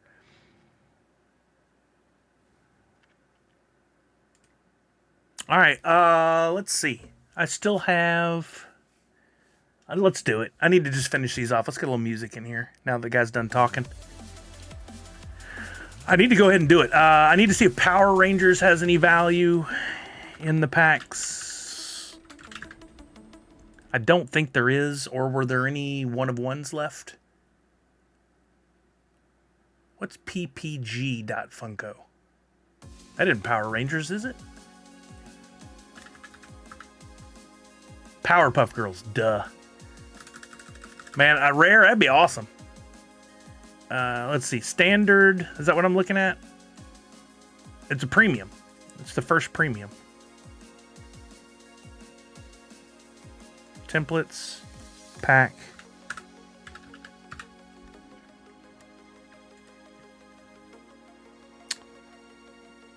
There are almost 3,000 of these. I want to see what it looks like the accounts holding the template. There's still quite a few DPs showing up there, but even if there are half of them, that's still a lot of packs left. $10.37 versus there's 0 for sale on drop right now, and I don't think there's any chance of pulling a grail, but there might be some one-of-ones or what to do. I don't think I'm going to get $10 for it. View on the market. Oh. I don't know. That's a tricky one, man. There's only 6 for sale on the whole wax market. But that could change as soon as Monday comes around and people start to really understand that those packs cannot be opened anymore. Good call. Recent sales history. That's a really good call. There hasn't been a sale since 2025. Back when you could still open it. I don't think long run there will be value there. Not for this. There's too many of them. So screw it. I'm opening it. Let's do it. I'm doing it. I'm pushing the button. Let's go. Wish me luck. I'm going to try the upside down pack. See if that helps, because so far I've had 0 luck. It's too late now. Point of no return. I've pushed the button. I pushed the button. Walking Miracle's in it with me. That's the last of the premiums right there. That's it. We'll never hear that sound again. Uncommon Green Ranger, 1663. An epic Max Token Head Blue Ranger, 811. Oh, that's such a fun card. Common Black Ranger, 1654.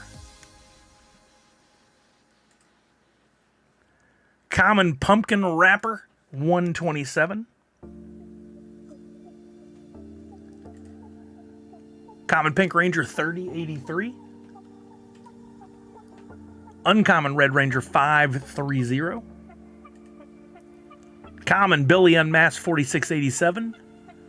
A Rare Pudgy Pig, 2037. Common Yellow Ranger, 2207. Common White Tiger Zord, 2445. Common Pink Ranger, 983. Epic Lord Draken, 919. Common Max Token Head Blue Ranger, 5014. Uncommon Dragon Sword, 4193. And Epic Lord Draken, again, number 304. I cannot pull a Legendary Grail. I guess it's fine now, but what a run I'm on again. Remember when I went like 16 packs in a row with nothing? Scooby, I think, might be worth keeping, but these other three, there's nothing there. Let's just do it. Let's just finish them off. Let's do it. I pulled a few coins, yeah, but those don't have much value anymore either. You can pick those up pretty cheap. Really, the only thing retaining value at this point is the grails.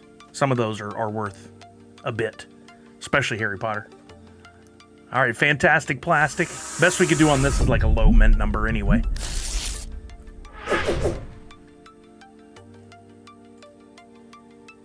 Epic Auto 1147. There's a Max 1772 and a Psycho Shriner 1091. We're getting the cold shoulder from these. Come on, let that Thundercats have the Bronze 101 and we walk away from this thing with an epic story.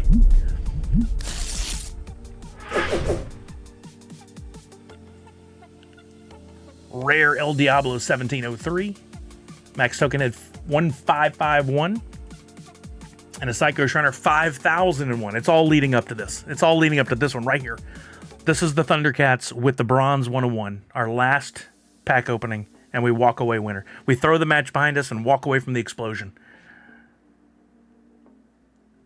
They will, Natty, but there won't be... I mean, at least for right now, won't be much money per month. Oh, hey, thank you, Mr. T. I appreciate you looking that up. That's awesome. I never did spend the time to even do that. I have all these thoughts going around, but rarely do I get to execute on anything. All right, come on. Be the one. Be the one. The Bronze 101. Let's walk away with the win.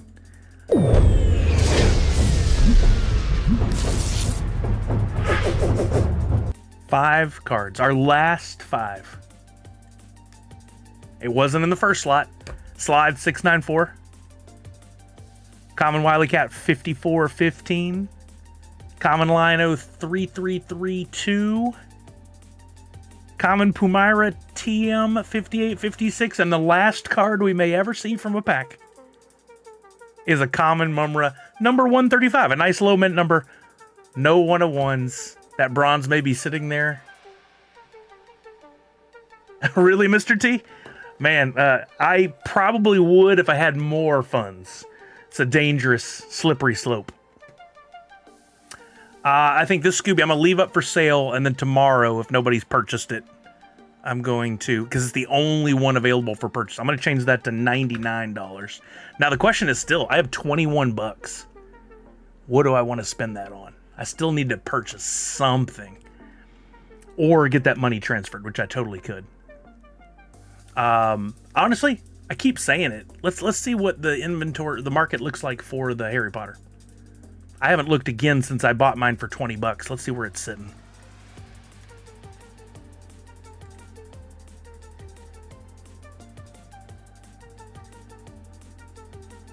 Where are you, Mr. Potter? I bet it's like 50, 60 bucks. $99. No. That's crazy. The Hungarian Horntail is at $260. How many of these are even for sale? 2. Yeah, right, Mr. T? I pretty much have been in a savings mode. I've bought a few cards here and there and things, but I haven't gone crazy. So a lot of that money that I was spending on Funko NFTs before, I'm saving now. Man, it really tripped out my whole camera showing the freaking GIFs on screen. Let's close that tab and watch, it goes right back to normal. I cannot get over how GIFs just slow down this graphics card like nothing. That's crazy. Yeah, I probably should purchase something else, but I don't know what makes the most sense at this point. It's definitely not packs. Oh, what was the other one I said? The Liquidator. Let's see if that's, if we go to Grails. We could just look at it this way. It's a lot easier. The most expensive Grails are Harry Potter, which, is that $67 even available on wax anymore?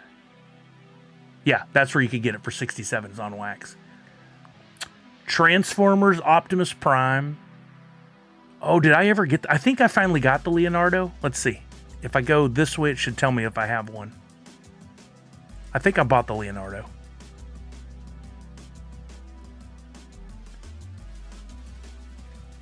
Wait, isn't it supposed to say you have... Maybe I gotta do it this way. Where does it say that? Like in some place where you hover or whatever, it'll go, you have 2 of this template. Oh, really, Mr. T? That hasn't performed well for you? Where can I see that? It says you have... So I'm pretty sure I do. Let's check my inventory. Leonardo. And we want to be for TMNT 1. Actually, it'll just show all of them, right? TMNT.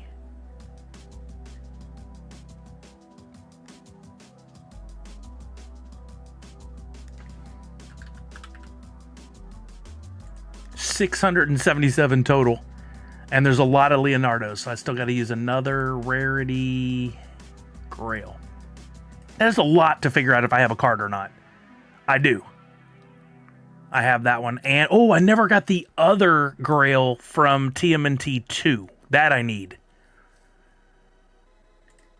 So I have Leonardo and Michelangelo. So I need the other one.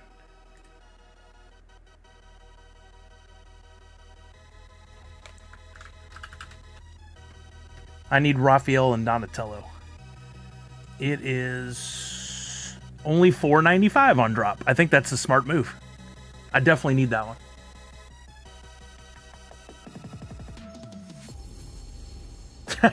Right, Mr. T? I totally get that vibe. I'm late. Did you pull anything? No, Red Ranger, I went on a horrible run to finish things off. Out of my last like 15 packs, no legendaries, no grails. It was still fun. And no mint number 1s. I was hoping for some of that action. I am going to buy this one because I'm missing it. That'll spend a few bucks. That's all right. It was fun. It was worth a run.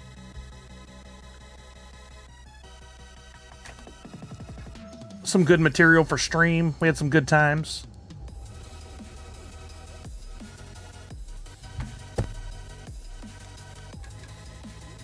Exactly, Red Ranger.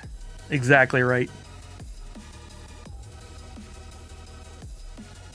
Okay, that transaction went through. That was a good purchase. Let's see, what else am I possibly missing? I can look at, if I look up wallet lookup, and I look at, because this was something I was experimenting with, is determining how I can easily figure out which grails I'm missing. Like this says Batman 85th Series 1. Am I really missing that, or is it just not updated? Let's see. Batman 85th.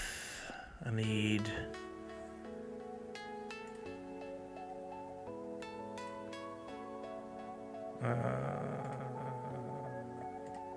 Grail.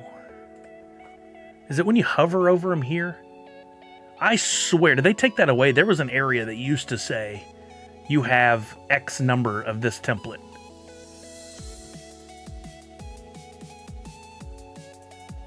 That doesn't say series number either. You got to like really dig down. Oh, there's series 1, series 2. So I'm missing one of these two, I think. And I need to figure out which one it is. So...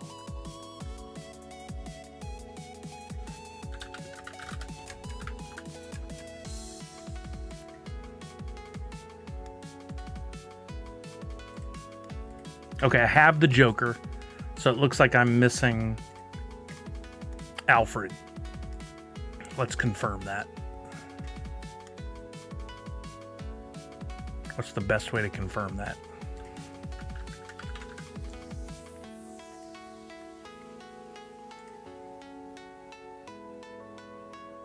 I couldn't get lucky enough to hit the Grail on the first shot.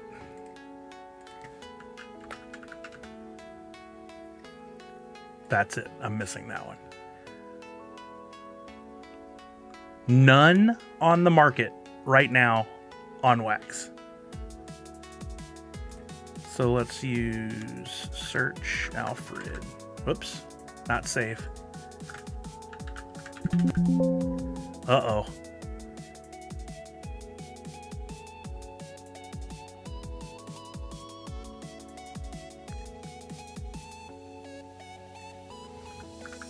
There's so many ways to do each thing. Uh-oh. Oh, no, there it is. $1.98. Is that right? Boom. Done. I think that's cheaper. When I was looking at them the other day, there were most of the ones I still wanted was $6 or $7. On your Atomic Hub inventory page, owned templates when you hover. Yeah, I didn't.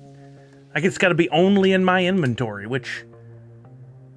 Well, duh, I own at least one if it's in my inventory. I want to be able to know when I hover over when I'm missing.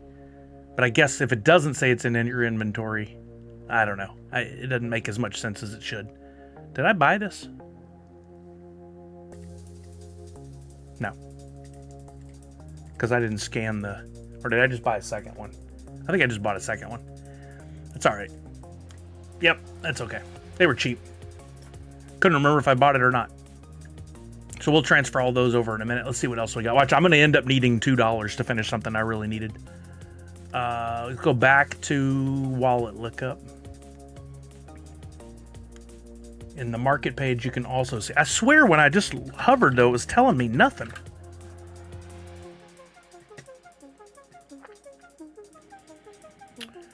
Let's see. I'm not worried about doing anything with Bob Ross. DC Teen Titans Go Series 2.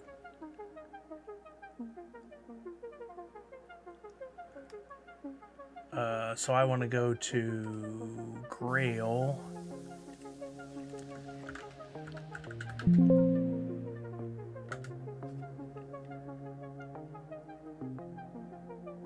Oh. Let's make sure I'm actually missing it. But I think I'm missing that, and $1.98 would be nice to complete that. Beast Boy as Beast Monster.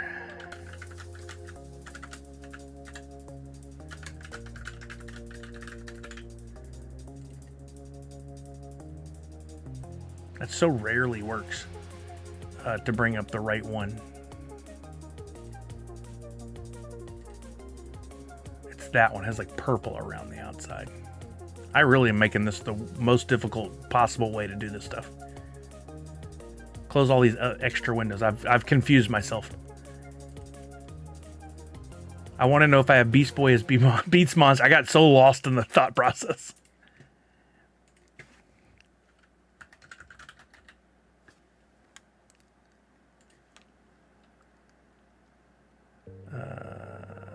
This is my stuff. Grail. Now see, this says I have it. So I don't need to buy that. I was looking in the right spot, right? Yeah.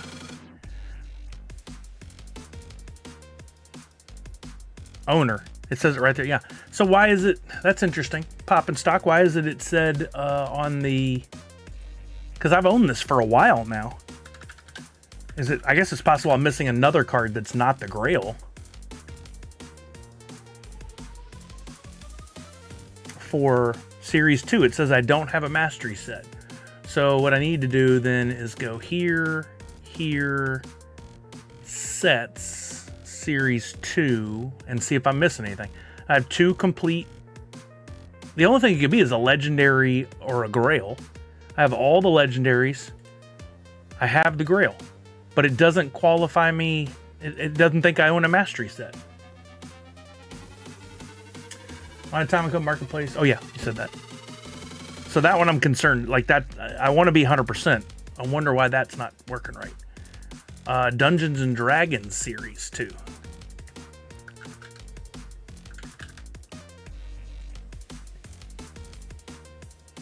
Oh, coins matter in a mastery set. I did not think about that. You're right. I probably avoided some coins. So let's go back to that.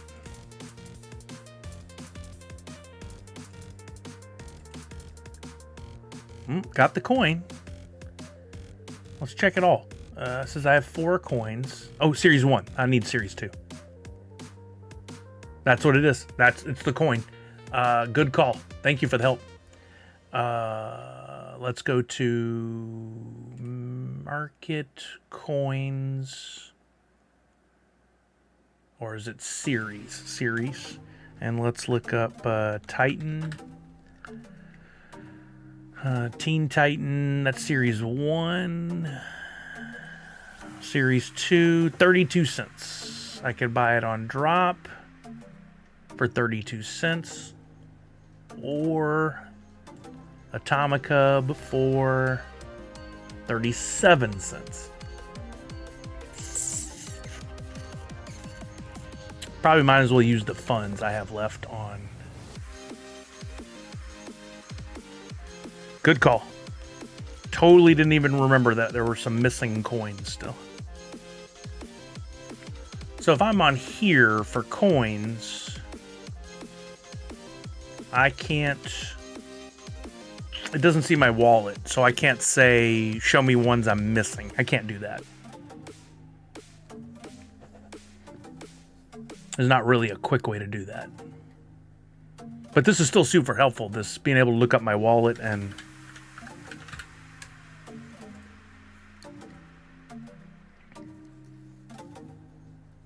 Yeah, like these. I assumed it's because I'm missing a grail, but it may not be that.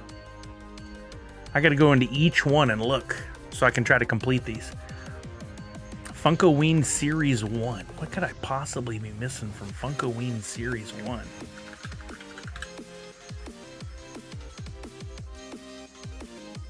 Look at all these fake Funkoweens. A-holes. Legendary, completed, grail, missing the grail. So I gotta find that.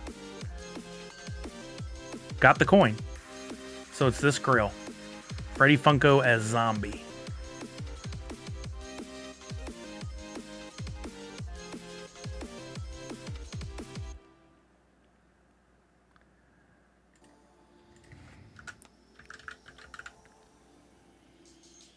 Is this the one?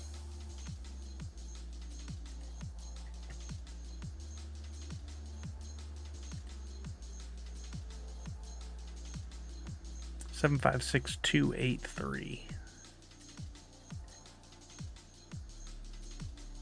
Pretty sure that's it. Since it won't move, that makes it tricky. Will it move here?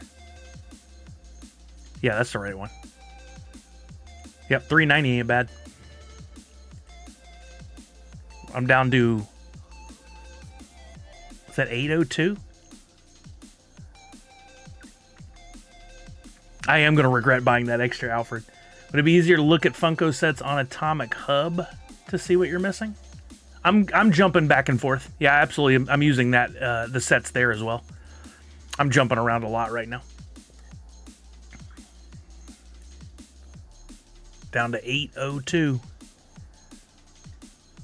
Filling in some nice missing spots though.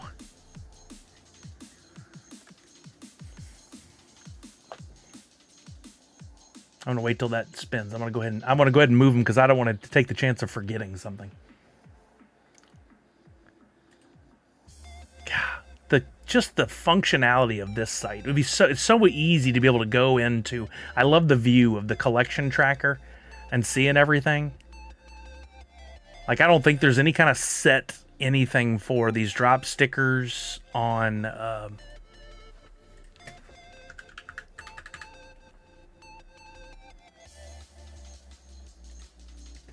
yeah, look, there's no set. So you have to go look at all the templates and determine which you have and which you're missing. They never did build a set there. It's a bummer. I was waiting on all these to... You bought an extra Alfred Grail, send it my way. Don't think I have one. If you need one, let me know. Mr. LOL. You know what? I'm not making fun of you in this situation. Just seeing it reminds me of how many times I read people's comments and they end in LOL like it's a period of a sentence. They don't mean it. It's not funny. They didn't mean it was funny. It's just like a statement of fact and they end it in LOL because that's how they end everything. I've seen it a lot lately. I find it very interesting. Is it a way of putting people at ease when you say something? Not you. I'm talking about them. I see it a lot. I'm seeing a lot lately of bro. Exactly, Red Ranger. I see a lot of people going bro, like to a company. Like, that's not how you talk to a company. You don't say bro. That's so weird. Oh yeah, saying LOL in a negative. Yeah, well, you can't. Hey, online, that was one of the first things I learned doing social media over a decade ago for a big company was sentiment is next to impossible to measure because sarcasm cannot be detected by any of these measurement tools. It's just impossible because people do stuff like that. They're like, oh, your company sucks, LOL. That definitely is negative. And they'll say, your company is the best, LOL. With sarcasm, that makes it seem like it's positive. It ain't. It's not at all.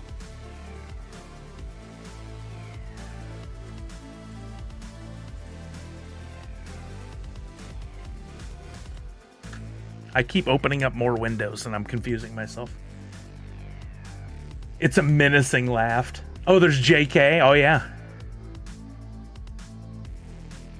The /S, which I finally learned about last year, and it is helpful when I see that. I still do something that's weird. I know I do a lot of things that are weird, but when people write a sentence online, a tweet or whatever, and they include a bunch of emojis, for the most part, I ignore all emojis.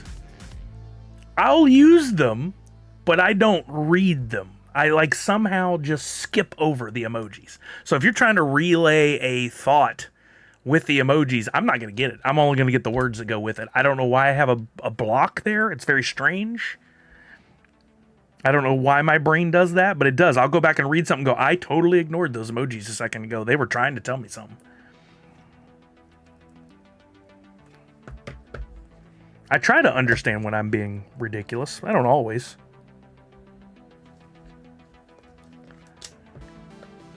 That's what our loved ones are for.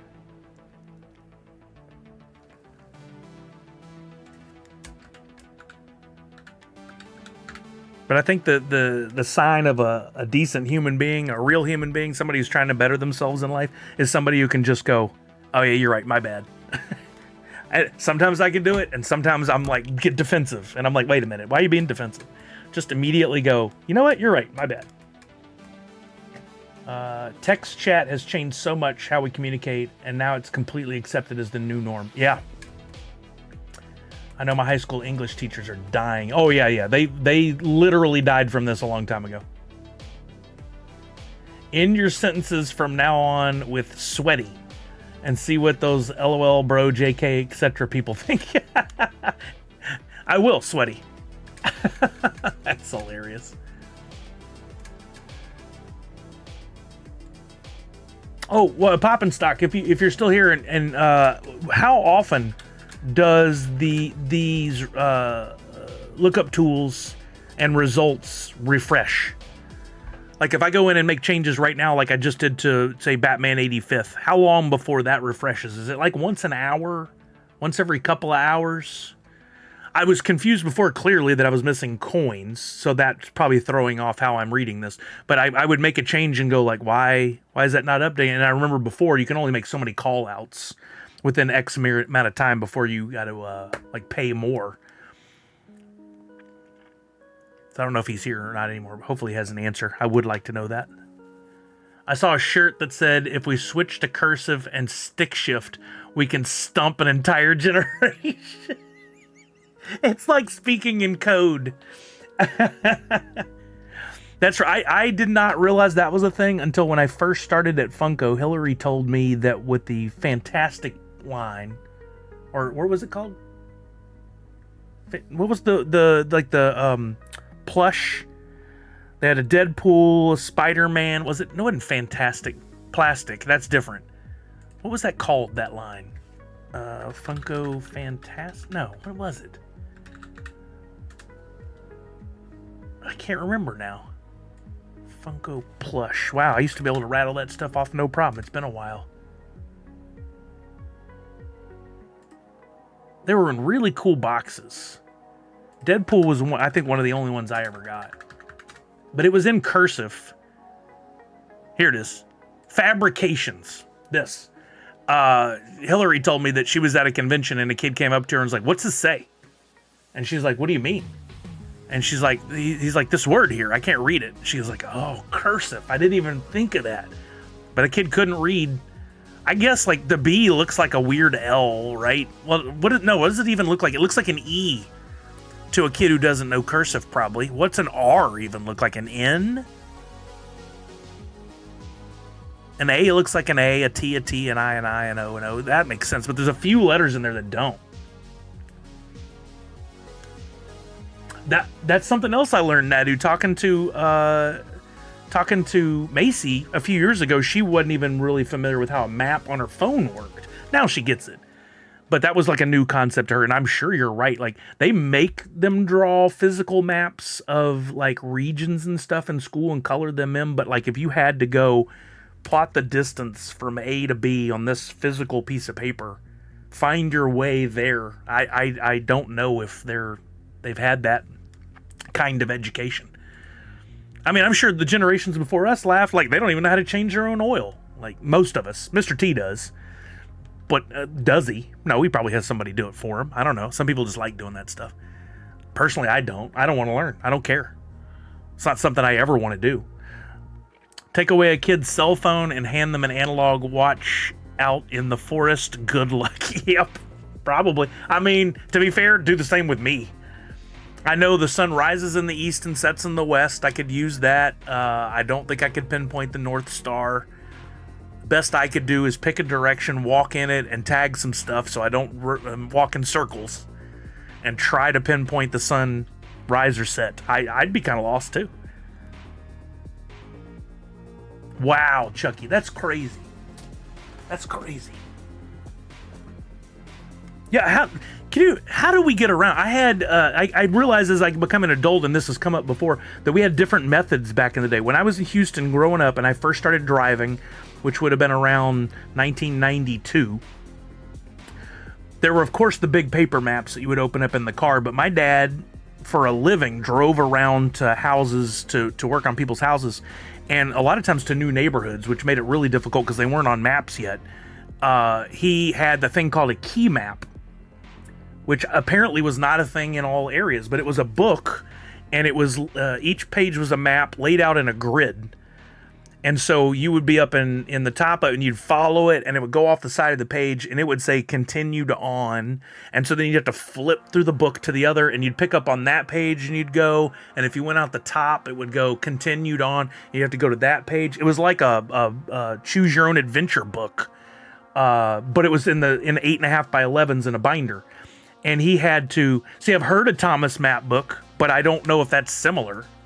I've heard of several. I guess per region they were different. Thomas Guides and Maps. But I remember my dad specifically saying, like, one of his big business expenses was each year he had to buy the new books that had been updated, and they were hundreds of dollars for this book. So he would have to take good care of them. But he was working in his truck all the time, so he'd throw it in the truck. He'd spill something on it. By the end of the year, it looked like it had been to hell and back. Yeah, but look at this. I've seen these on walls. We had them when I worked at the print shop out of college. which was still well before GPS on our phones. They had a giant map on the wall like this. I guess it was a Thomas map. I didn't know it was by name. And the guys who were going to go make deliveries, they'd look at the address and they go, I already know that place, I got it. Or, oh, let me go to the map, and they'd look at the map, and then using what they knew in their head versus looking at the map, they'd be like, I'd take a left. Okay, now I got it. And then they would go out for their delivery. Every once in a while, they'd walkie-talkie in and be like, I can't find it. MapQuest was the early days of, but even then we had to look it up and then print it and carry the print with us. You'd have the few pages that had the actual map, and then you'd have the others that had the turn-by-turn instructions. And then we got the Garmin's. I had one at one point, like before our phones had it, that you would big fat letters to punch in and it would barely recognize, and then it would give you the turn-by-turn. I mean, what we have now is amazing. I never heard of Roadrunner maps. Is that a thing? Roadrunner maps.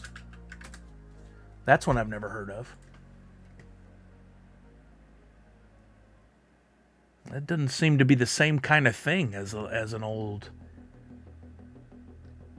key map or what was that other one? Thomas.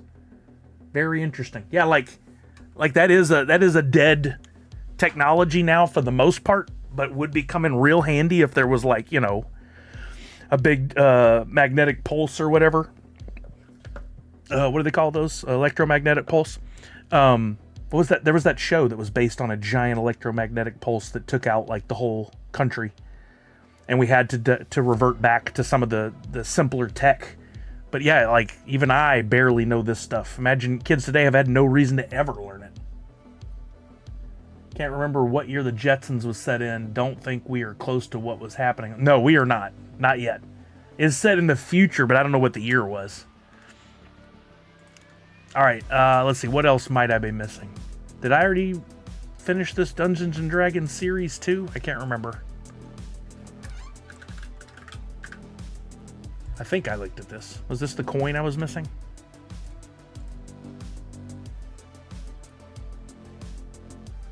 Ah, but I am missing the coin, and I need that. Okay. Man, I'm so glad he was here to answer that question about the... And turns out it was the coin. Series.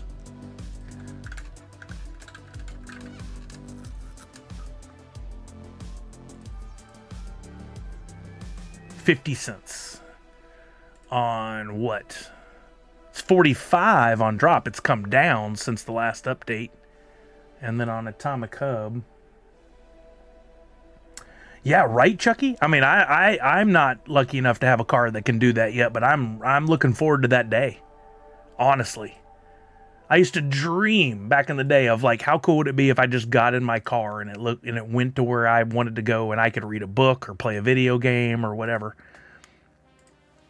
I certainly don't like the transition period we'll have to go through as this, because, you know, you hear the crazy stories about the occasional accident. What people don't get is you got to put it in perspective. Like, yes, a Tesla blew up one time and they're like, oh, these cars are blowing up left and right. There's been like probably maybe 10 Teslas that have blown up versus the 7 million cars that have blown up over the years. And somehow we're just supposed to ignore the data because 10 blew up. And it's because a guy drove over a metal pole that jabbed into the battery. Like, perfectly good reasons. It didn't spontaneously combust.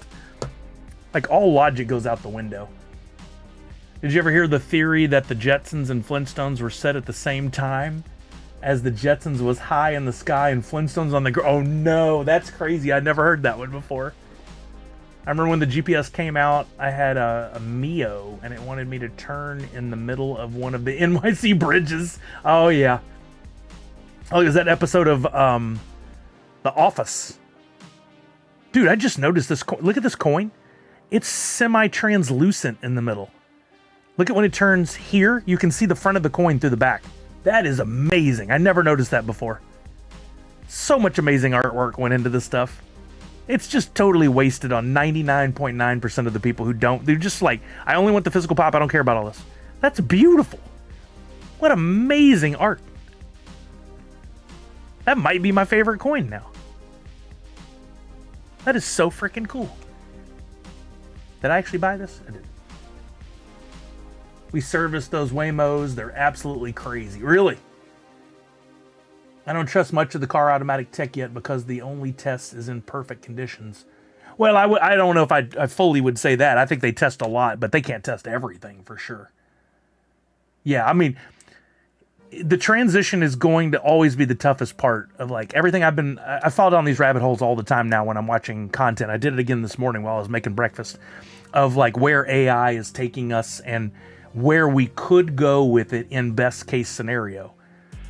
Or even in any scenario, eventually getting to the society that we want where people don't have to struggle and there's no homelessness and no people have food on their table no matter what, etc., etc. It always is like, but we have to go through hell first. That's what's happening with the self-driving cars right now. There's going to be accidents, cars driving into lakes, crazy crap while they figure it all out. And nobody wants to be the crash test dummy for that, but somebody has to be, or else we don't ever get there. I mean, think of like the Industrial Revolution. How many people died under machines? There wasn't social media and the news wasn't reporting on it all the time, so we didn't know, and they just kept going. I mean, I think you probably in, early 1900s went to your job and there was a much higher probability you were doing your normal everyday job and you'd die than there is now. People seem to forget that. Like, oh yeah, the old Jimmy, he's dead. He got caught up in that XYZ machine last week. It took his arm and we couldn't stop the bleeding. He's dead. We got his body out of the machine and we had to keep going. Exactly, Red Ranger. Another great quote for the day. We've had several. Jetsons was set in 2062, so we get flying cars in 36 years. Well, tell that to the creator, Mr. Spielberg, Back to the Future 2. Or Mr. Zemeckis, I'm sorry. Mr. Zemeckis.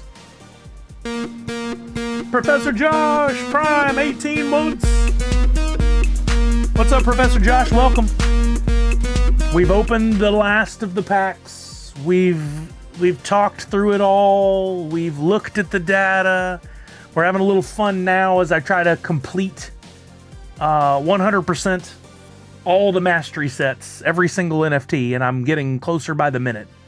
I think I've gotten almost every grail now. I'm filling in some of the missing coins, spending the last bit of USDC I have before it's all done tomorrow. Porsche, Honda, and Ferrari stocks have taken huge hits from doing EV cars. I'm sure. Look what happened with Jag with just a rebranding a couple weeks ago. They're essentially a dead brand now because of their how it was received. Ferrari just revealed their first all-electric car, and it was designed by the guy that designed all of Apple's products for years. So you would think with those two it would be a hit. Well, he made this aerodynamic, rounded car that just did not look like Ferrari at all. And I'm honestly not very picky normally, or would I talk smack about something, but I saw it and went like, I would never want one of those. Like, I would want a real Ferrari with an electric engine. I've never understood, like, when car companies started doing it, especially Honda was like the worst offender. It's like, let's make an electric car, but let's make it look stupid as hell. I never understood. Why were there covers over the back wheels, Honda? What was that supposed to do? Signify it's an electric car? It did, but it also was like, hey, this is ugly. You don't want this. And nobody wanted it. Now, actually, when I saw one the other day and I thought, that's actually kind of cool now, retroactively, because of nostalgia, it's kind of cool, but so many companies have done it. BMW's first electric cars look like a Mini Cooper. More like a Mini Cooper than they do a BMW.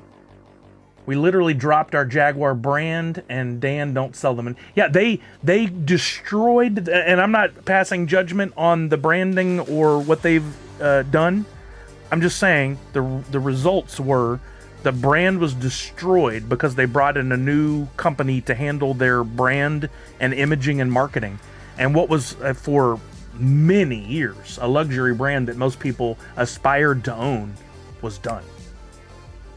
Crazy. Like it could have the opposite effect. They could have changed their branding and brought in a whole new generation of people that had to have them, but they chose a bad time to do it, and for most people the decision was, or the thought was, they did a bad job. Saving a ton, especially right now on gas. Oh, this was Professor Josh's first comment. He said, hey, the end is here. Now let's drink and have a wake. I've enjoyed my Volt, both EV and gas option. Yeah, so we currently we have I have a Nissan. Can't even remember the freaking name of it. It's an SUV, a mini SUV, a small one, Rogue Sport. And then Kelly has an Audi Q5 that is engine or gas engine and electric. And it's cool because you have the options, but the battery only gets like 20 miles when it's fully charged. Which the theory's great. You charge it overnight, you drive it around, you have a normal day, you don't even use the 20 miles. But she does a lot of driving, so she uses it. It would be cooler if we had one that had a bigger battery and a gas engine, but there starts to be trade-offs. The thing I've read about, Mr. T could probably speak to, and I'm more interested in, is they're going to manufacture more gas-powered engines that have a generator on board that produces... Wait, no, I have it backwards. It's an electric car with a generator on board that takes gas that will power up the battery of the car. So you put in a little gas to get a lot further distance off of it. And I think that, to me, makes the most sense, but... don't forget Pop and Duo charity auction for the Ronald McDonald House tonight over on... Okay, what time does that start, Professor Josh? Mine gets about 50 fully charged for commute. Yeah, that is good. That's a good distance. Mr. T said most brands are going to focus on hybrid technology, not full electric. So basically, yeah. I think when I first I was working at an electric company in Houston when the first Teslas came out, the Sportster, and then the first Model S.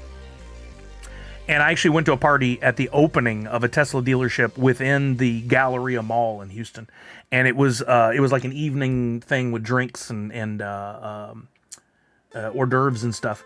And I was just sent for work to like cover it, take some photos, see what's going on. What I didn't realize is most of the people that were there, until I was there for a few minutes, were people who had pre-ordered Teslas but had not received them yet. And they were walking around telling each other, like, I'm number 3300, what are you? And I was like, the hell? Finally figured out that was their pre-order number, and the lower your number, the sooner you were going to get your car.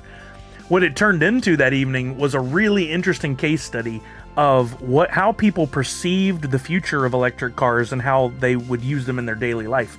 Almost every one of these old rich dudes that was in the room, and that was what the majority was old rich white guys, would be like, I got mine coming, but I had the extra battery. How do I get the extra battery? And the guys that were working at Tesla would be like, why do you want the extra battery? And they're like, well, because I want more distance. I want more miles. And like, it goes 300 miles on a charge. How often in a day do you go past 300 miles?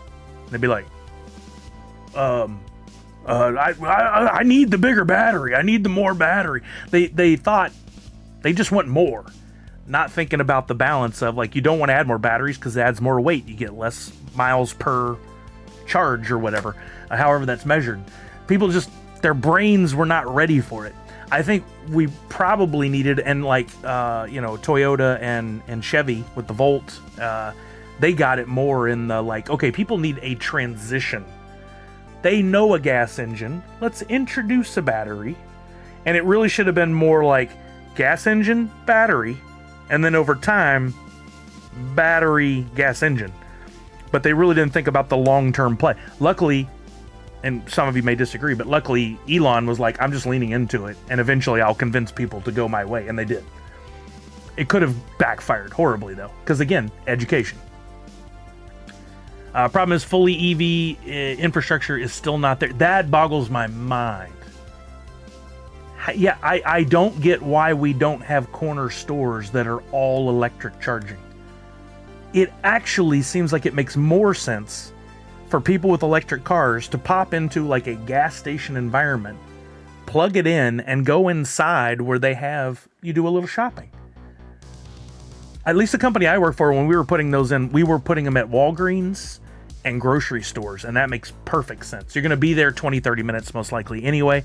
You can get an 80% charge in 20-30 minutes. That made a lot of sense. But like, why are there not corner stores more often that have...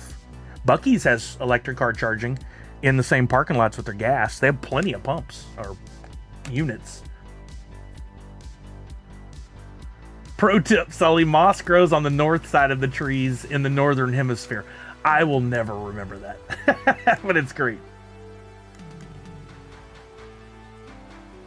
Chewy Hawk says, depends. Hey, what's up, Chewy Hawk? I can drive easily anywhere easily in my Tesla, right? Yeah, Tesla, he did get that part of it. He built the supercharged network coast to coast at the beginning and did it in such a way that if you wanted to drive coast to coast, you could. Logic not allowed. I mean, I wonder if it's that, or I wonder if they really did investigate and plan out and figure out, like, hey, corner stores don't make much sense for electric cars, and here's why. And I'm not getting that point. I'm literally asking the question, like, why don't we see it? Why hasn't someone tried it? Maybe they have, but Mr. T says they have it in Funko or in California now, and I'm assuming that's what he means, is those corner stores are charging. Walmarts are supposed to get them for fast EV. You know, I'd never know that. I would never even get close to one in a Walmart parking lot. So, guess my stream is a good 15 minutes behind. Guess I hit. Whoops. It's all good, Misty. More and more of our Wawas are getting them. Oh, see, smart. Wawa is ahead of them, and Buc-ee's get it. Without the tax incentive, EV is a harder sale, but some newer, cheaper ones are coming. Yeah, when Kelly went looking for her at what eventually became her Audi, the guy basically got a good deal on it because he said people are not buying EVs right now. They're not interested. That was before gas went as high as it is now. I know a lot of companies are really working on it still because there is a huge incentive now just from saving the gas money to go electric. You still have to pay for electricity, but at least it's cheaper. I imagine there are hotel chains that have it. The problem with that is same thing with movie theaters. You're in there too long. So you would park and charge, but then you would have to come out of whatever you're doing to move it because you can't be on there. You know, it needs to be available for the next person. The sweet spot is somewhere you'll be 20 minutes in. And I think pharmacies, grocery stores, if video stores are still a thing, they'd be a great place for it. You know, that kind of shopping is what is most ideal. There's banks here in town that have them near us. I don't know why anybody needs to go to a bank anymore. I've only had to do it like 3 times as an adult, but I think a lot of people are able to charge enough at home. See, you're right. That is the thing. Because the in-home chargers have become so prevalent. You're right. Yeah. And Chewy Hawk confirms you do it at home. But if you're driving across country, if you for a job like an Uber driver or a Lyft driver driving an electric car, where do they charge all the time? They got to go somewhere, right? And it would make sense to me that it would be they would find their favorite store that has electric charging, and that's probably where they would go most of the time. I've seen valet have them and can switch them done or charge. Hey, that's great. The valet service, very smart. Nadu, I haven't gone back into my video store in a while. I was actually thinking about doing that today and then got into the 100% completion thing. Apartments would make some sense, yeah. They're already going to have to put parking in. You live there, so you can pretty conveniently pop out and move your car as necessary. You don't. You know, I guess for a hotel, same scenario. You can conveniently pop out and do it, but there you go. Miss Jessie Star works for apartments. Said some of them installed some. I have to take a quick bio break. I'll be right back, guys. I tell you what, let's do. We haven't done it in a while. Let's do a giveaway for some Sully Bucks real quick while I'm doing this. Giveaways. I have to build a new one. It's been so long since I've done a Sully Bucks giveaway. I have to build a whole new one.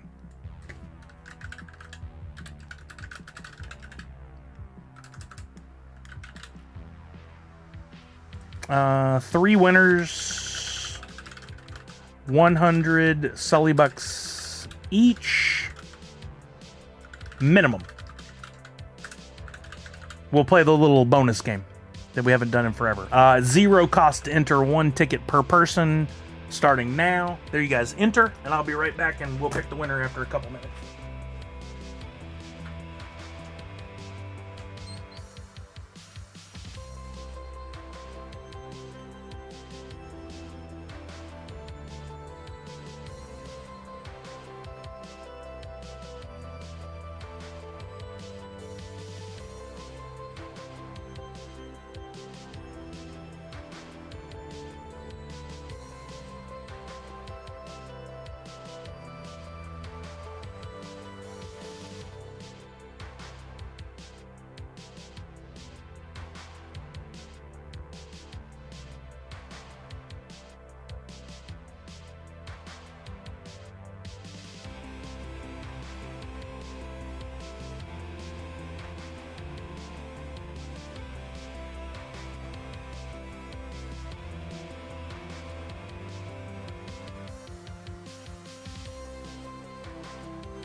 Didn't notice how hot this room was until I left it for a while. All right, let's refresh this. At our property, the resident pays for it, and there's an app so they know when they're charged. Brilliant. Chuhawk says apartments are a big challenge. Washington State requires new construction to include EV charging. Oh, that's smart. Right, Walking Miracle? Shared stream goes too hard. All right, 14 people are in. I'm going to give you guys another 10 seconds to enter. We'll close the entry in 5, 4, 3, 2, 1. Closing. Let's see if I can remember how to do this. We're going to draw 3 winners. Then we'll look at each one. They'll get a minimum of 100 Sully bucks. If their current total balance ends in a 5 or 7, I'll make that 500 Sully bucks. If it's a 6, I'll make it 250. All right, first winner is Professor Josh. Oh, we came in just in time for this. Our second winner is Nashville Lou, who's been here since the very beginning. And our third winner is Tarjarin Puma. I love it. All right, so what we'll do is I'll take a screenshot of that so I don't forget the names because my brain doesn't retain much anymore. There we go. We will finish the giveaway. We will close that. It doesn't automatically add. I got to do that manually. So then we go back to giveaways. No. Where's the points? Loyalty settings? No. Leaderboard. Leaderboard. That's where it is. Wow, been forever. All right, so first we'll look up the Professor Josh. We need to know how many Sully bucks he currently has. He has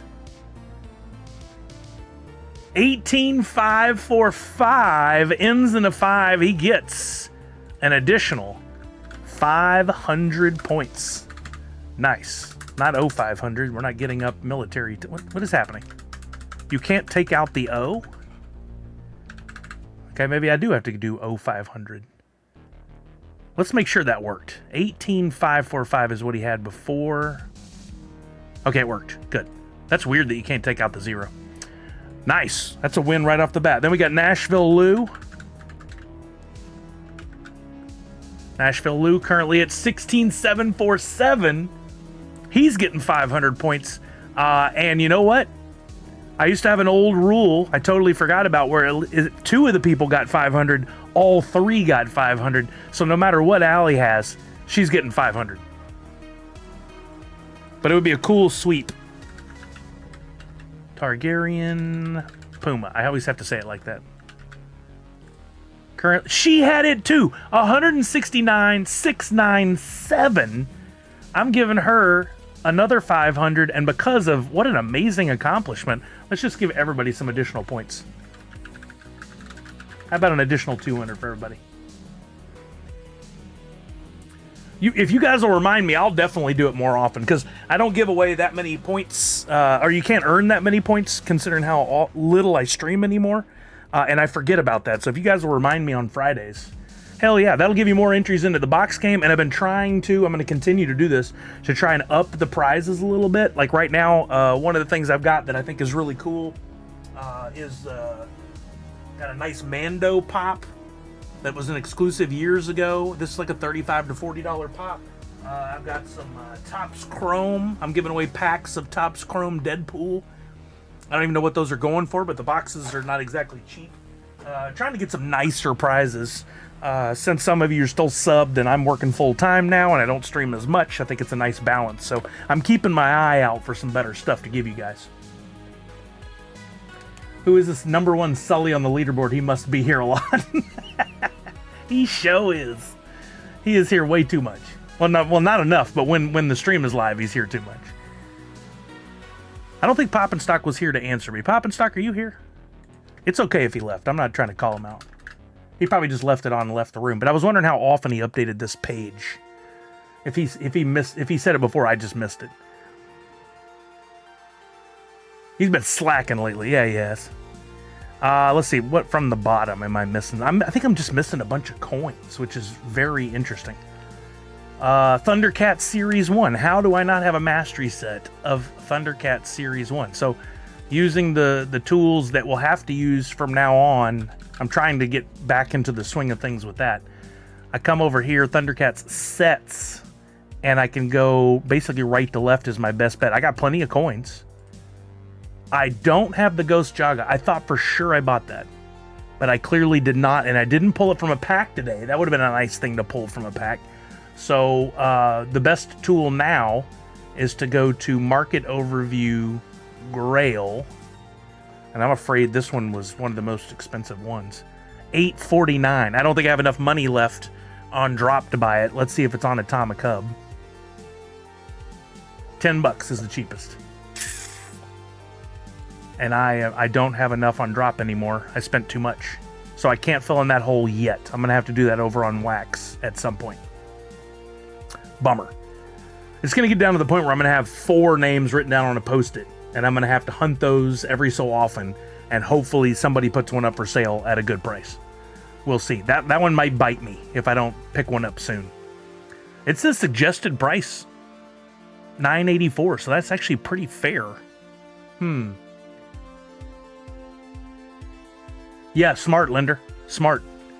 I really want to 100% this thing, and I'm not in a hurry to do it overnight. I just think now's a good time to strike, you know? So if we go back to Wallet Lookup, I probably should just keep this up on the screen. I looked at Thundercats. Oh, I didn't even... latest sales. I'd have to go here. Here.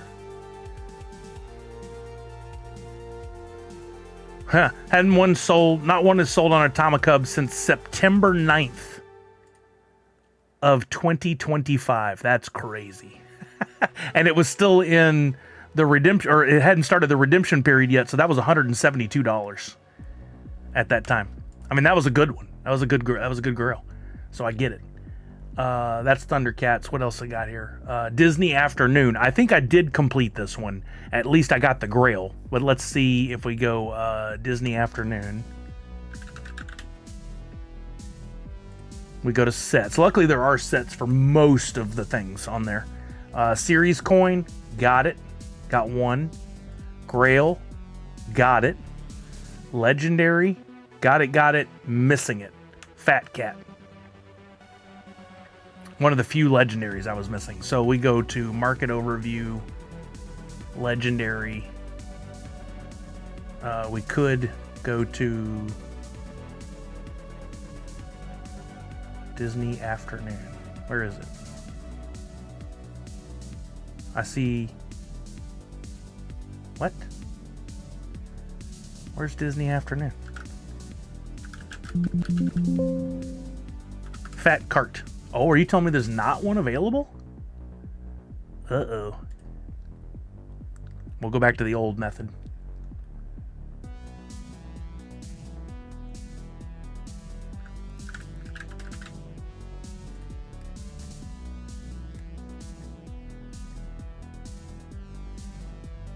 Fat Cat. Wait, so it's there. Why couldn't I find it a second ago? Did I do something wrong? That is a legendary. We're on the Market Legendary. Oh, there it comes up. Weird. So what did I just see?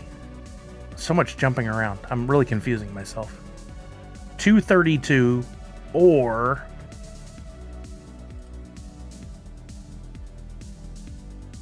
not available. Might as well grab it.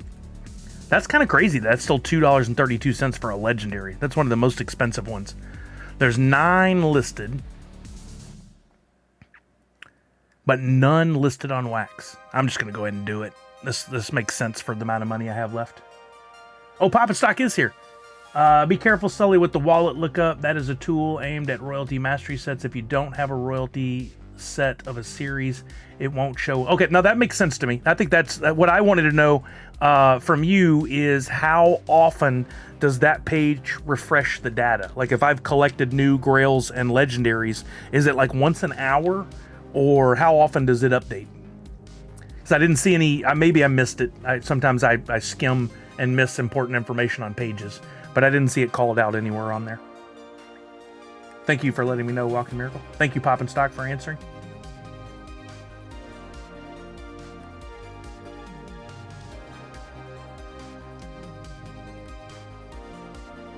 Ooh, Red Ranger, I haven't looked in forever. Is it like just absolutely in the crapper? It's got to be, right? There's nothing.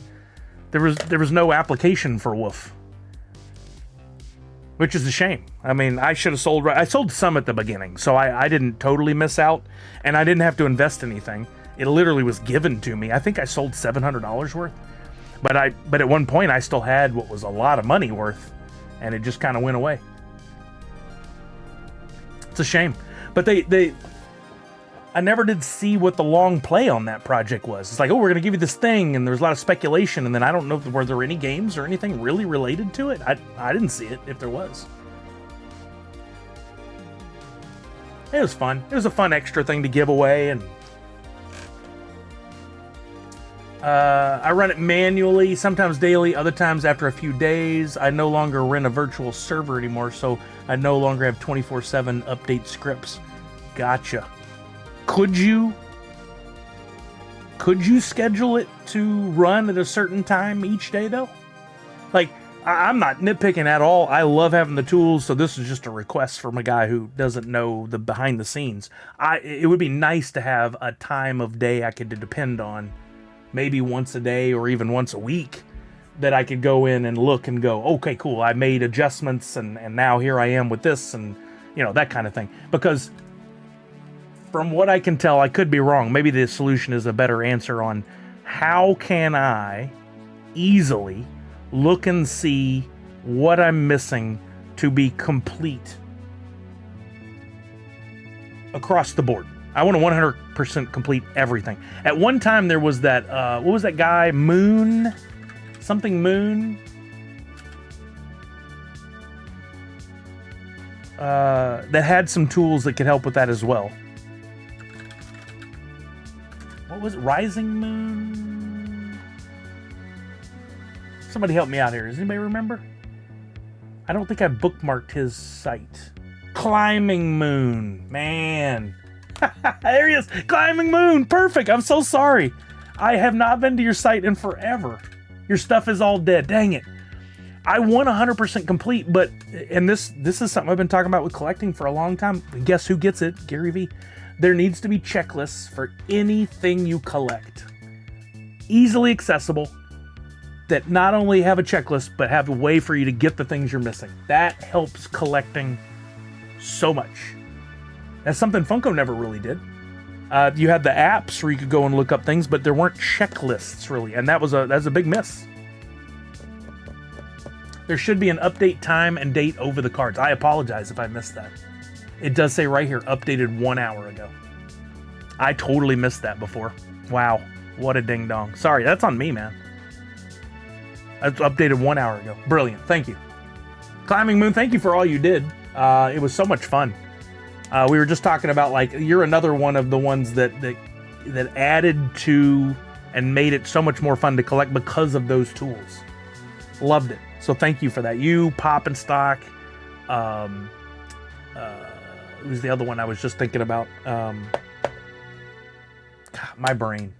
Sometimes I can go right to it, another time. Chain Champs. Like, all those together created this really cool collecting world. This universe that without one piece, we were missing something, you know? Yeah, watching it end. I bet Pop and Stock. I was kind of trying to do something with ChatGPT the other day to get a list of the 101s, which clearly somebody got and put in Discord, but I couldn't get it to work. However, in the little bit of time that I did play with ChatGPT, I did get this to work, and it's back again. For anybody that collects even my free NFTs, I have a tool on my website, nerdunite.online. You go to Nerdunite NFTs. And I never fully publicized it, but for you guys who are here, this Nerdunitus collection tracker, you could put in your wallet. For some reason, it was broken for months and then started working again. I think it's because of where it's looking for the data, but you could hit check my collection and it'll look at all the NFTs that I've sold or given away. And you can see, like, oh, the latest free NFT that I gave away that actually I gave one away on Friday, but I haven't distributed yet. But, like, oh, I did this Mandalorian and Grogu inspired one, and I have that one. It's in color. If I was missing it, it'd be in black and white. Or I can jump to a series and say, hey, I want to know, did I get the Welcome Foolish Nerds NFT? And it says I own 3, but for some reason won't load the image on that one. So it's a little functional now, but not fully functional. I'd like to get back to that at some point, but I totally did that using ChatGPT coding. Yeah, that's what I understand. I just haven't gone down the Claude rabbit hole. I need to. I absolutely need to. I'm sure you're right, Poppin' Stock. All right, let's see. I have, how much money do I have left to spend? We got to just spend this last little bit before I... $5.25. So we got to be able to find something I'm missing that falls right about in that sweet spot.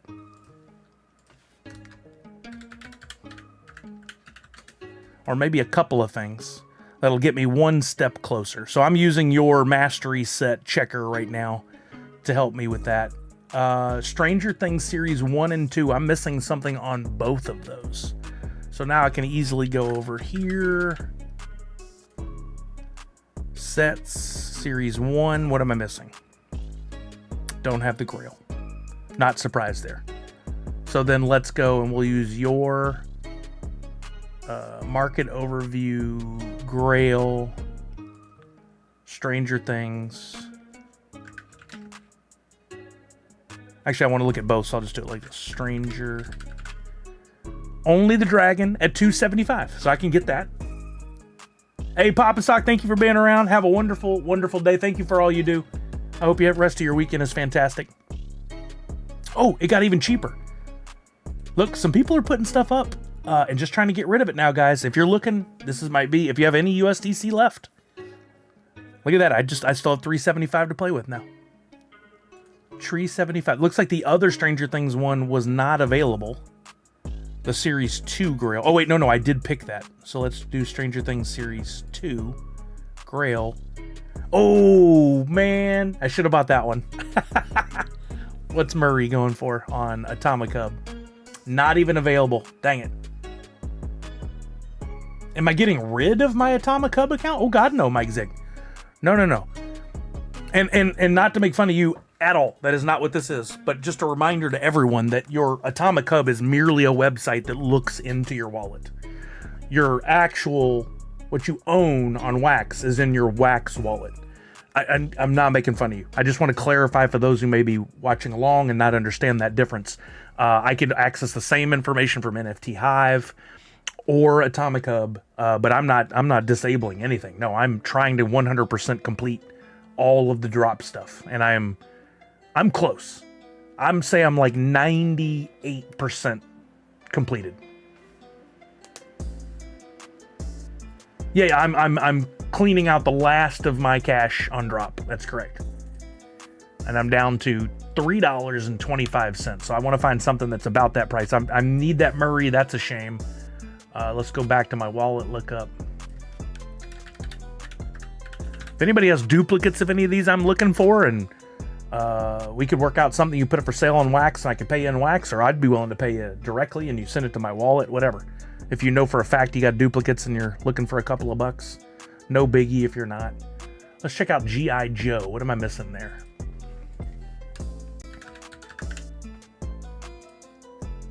I can't imagine anything in there will be all that expensive. I am probably missing the Grail.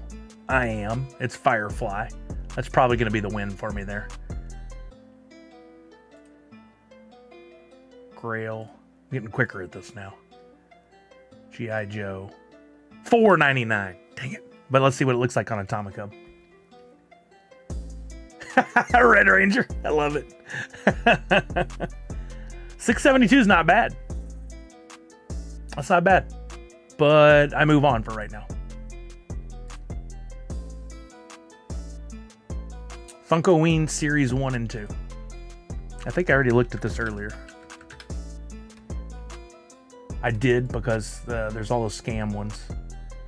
But I don't think I got through Series 1. Got it. I completed that one. So it just hasn't updated since the hour's gone by. Series 2. Probably missing the Grail. I am. Nightmare Freddy. So this is the one I want to look into. Nightmare Freddy. Funkoween. Series 2 Grail, $4.70. Dang dangle. Just a little bit above what I have. 14. See, this is what's going to happen is on wax, they're going to be more expensive. I would absolutely do it at 325, Mike Z. That was you, the Nightmare Freddy? This one? Wait, where'd it go? I just had it. Where'd it freaking go?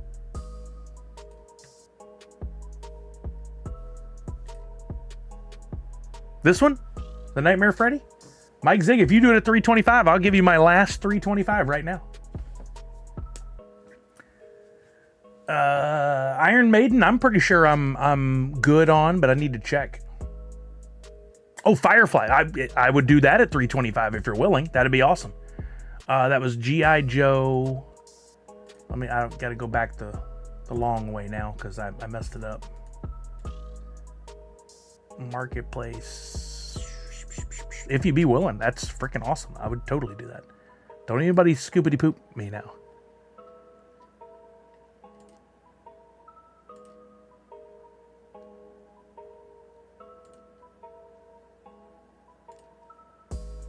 I do. I see your name there. Hey, you willing to do 325? If you change it, I'll buy it. You don't have to. You can absolutely say no. You won't hurt my feelings. Ah, look at you. What a beaut. What? Thank you, Mike Zig. Look at Mike Zig. You are officially my last transaction on the Drop website, and it perfectly zeroes me out. That's amazing. Mike Zig, thank you. Thank you. I appreciate you. That's amazing. Wow, kids. Haven't seen that at 0 in quite some time. It hadn't updated yet, but it will. Unreal. Thank you, Mike Zig. That is amazing. All right, let's transfer these last ones over, and then I'm probably going to get out of here. I never had any kind of lunch. I got to check in on Kelly and see if I can do anything to help her out. She's probably sick of hearing me yell throughout the house because I talk loud when I stream. And I guess I'll just check back later or tomorrow on Scooby, and if it didn't sell, I'll probably transfer that and keep it. Wanted to keep a couple packs. I want to keep working towards this 100% thing, so popping stock, there's, I guess, for anybody with Climbing Moon here, is there a utility or a quick way for me to determine? The problem is because of the sets and the fact that Funko built a different project for each, a collection for each project, which makes sense. There's not an easy way for me to look at a checklist somewhere that just says, hey, dude, you're these 6 away from having a 100% mastery set across everything. I will walk a miracle for sure. Poor thing's had a week. She's had a week.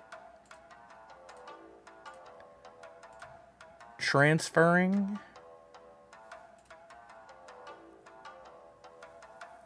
Did he walk? I missed that. I know he's working on something that will show us the actual number of available NFTs on the Wax blockchain, taking into account NFTs trapped in drop wallets, and that's going to be freaking fire. Mike Zig. I hope you sell that one very quickly. I hope you get your $4.99. So, Mike Zig, apparently you have inventory. If you'd be willing to share, and you don't have to, what's your game plan between now and tomorrow? Are you going to be listing stuff and trying to get some of that USDC to then transfer out at the last second? Or are you going to keep lowering prices? What are you going to do? Or are you going to move it all over if it doesn't sell? Like, I wonder, since I'm in a buying, not a selling role right now. I have no intention of selling anything. You're going to be looking at prices, lowering them as we get closer to the end of it all tomorrow. And then if it doesn't sell, move it over. Well, good luck. I hope you find some. I don't know how many interested buyers are there out there. It'd be interesting to see how many transactions are currently happening on Drop and Wax related to these projects. I don't know how to look that up, or I would. It'd be very interesting to see. Awesome. Well, I hope you sell a ton. I hope you have really, really good luck. I'm glad you're on it. I'm glad you knew about the changes and you were able to get some stuff sold and benefit from it, and it's not just going to waste. Because there's plenty of people that are going to wake up next week and be like, wait, what happened? It's closed. I lost what? It's gonna hurt. It's gonna be painful. It's gonna be very painful. All right. Any other last minute questions or concerns? If you guys run into anybody that's having issues and needs questions answered, please send them my way on Twitter. Tell them to tag me and ask their question. It's better if it's public. They don't need to send a DM. I can just help everybody that way. You're going to do it tomorrow. I hope you've already, you're clearly ahead of the game over most. I hope you've already done any of the migration that you needed to do on your Wax wallet so you don't run into barriers tomorrow on that. I'm sure you have. You're clearly ahead of most. Thank you, Linder. Let me add points to everybody again. Let's do another 200 for everybody. I'm just passing out points. And then we will look and see who's on the old Twitch. We're bound to see somebody I haven't seen in a while, considering I don't stream on Saturdays. I'm looking. Oh, not as many people on as I thought there would be.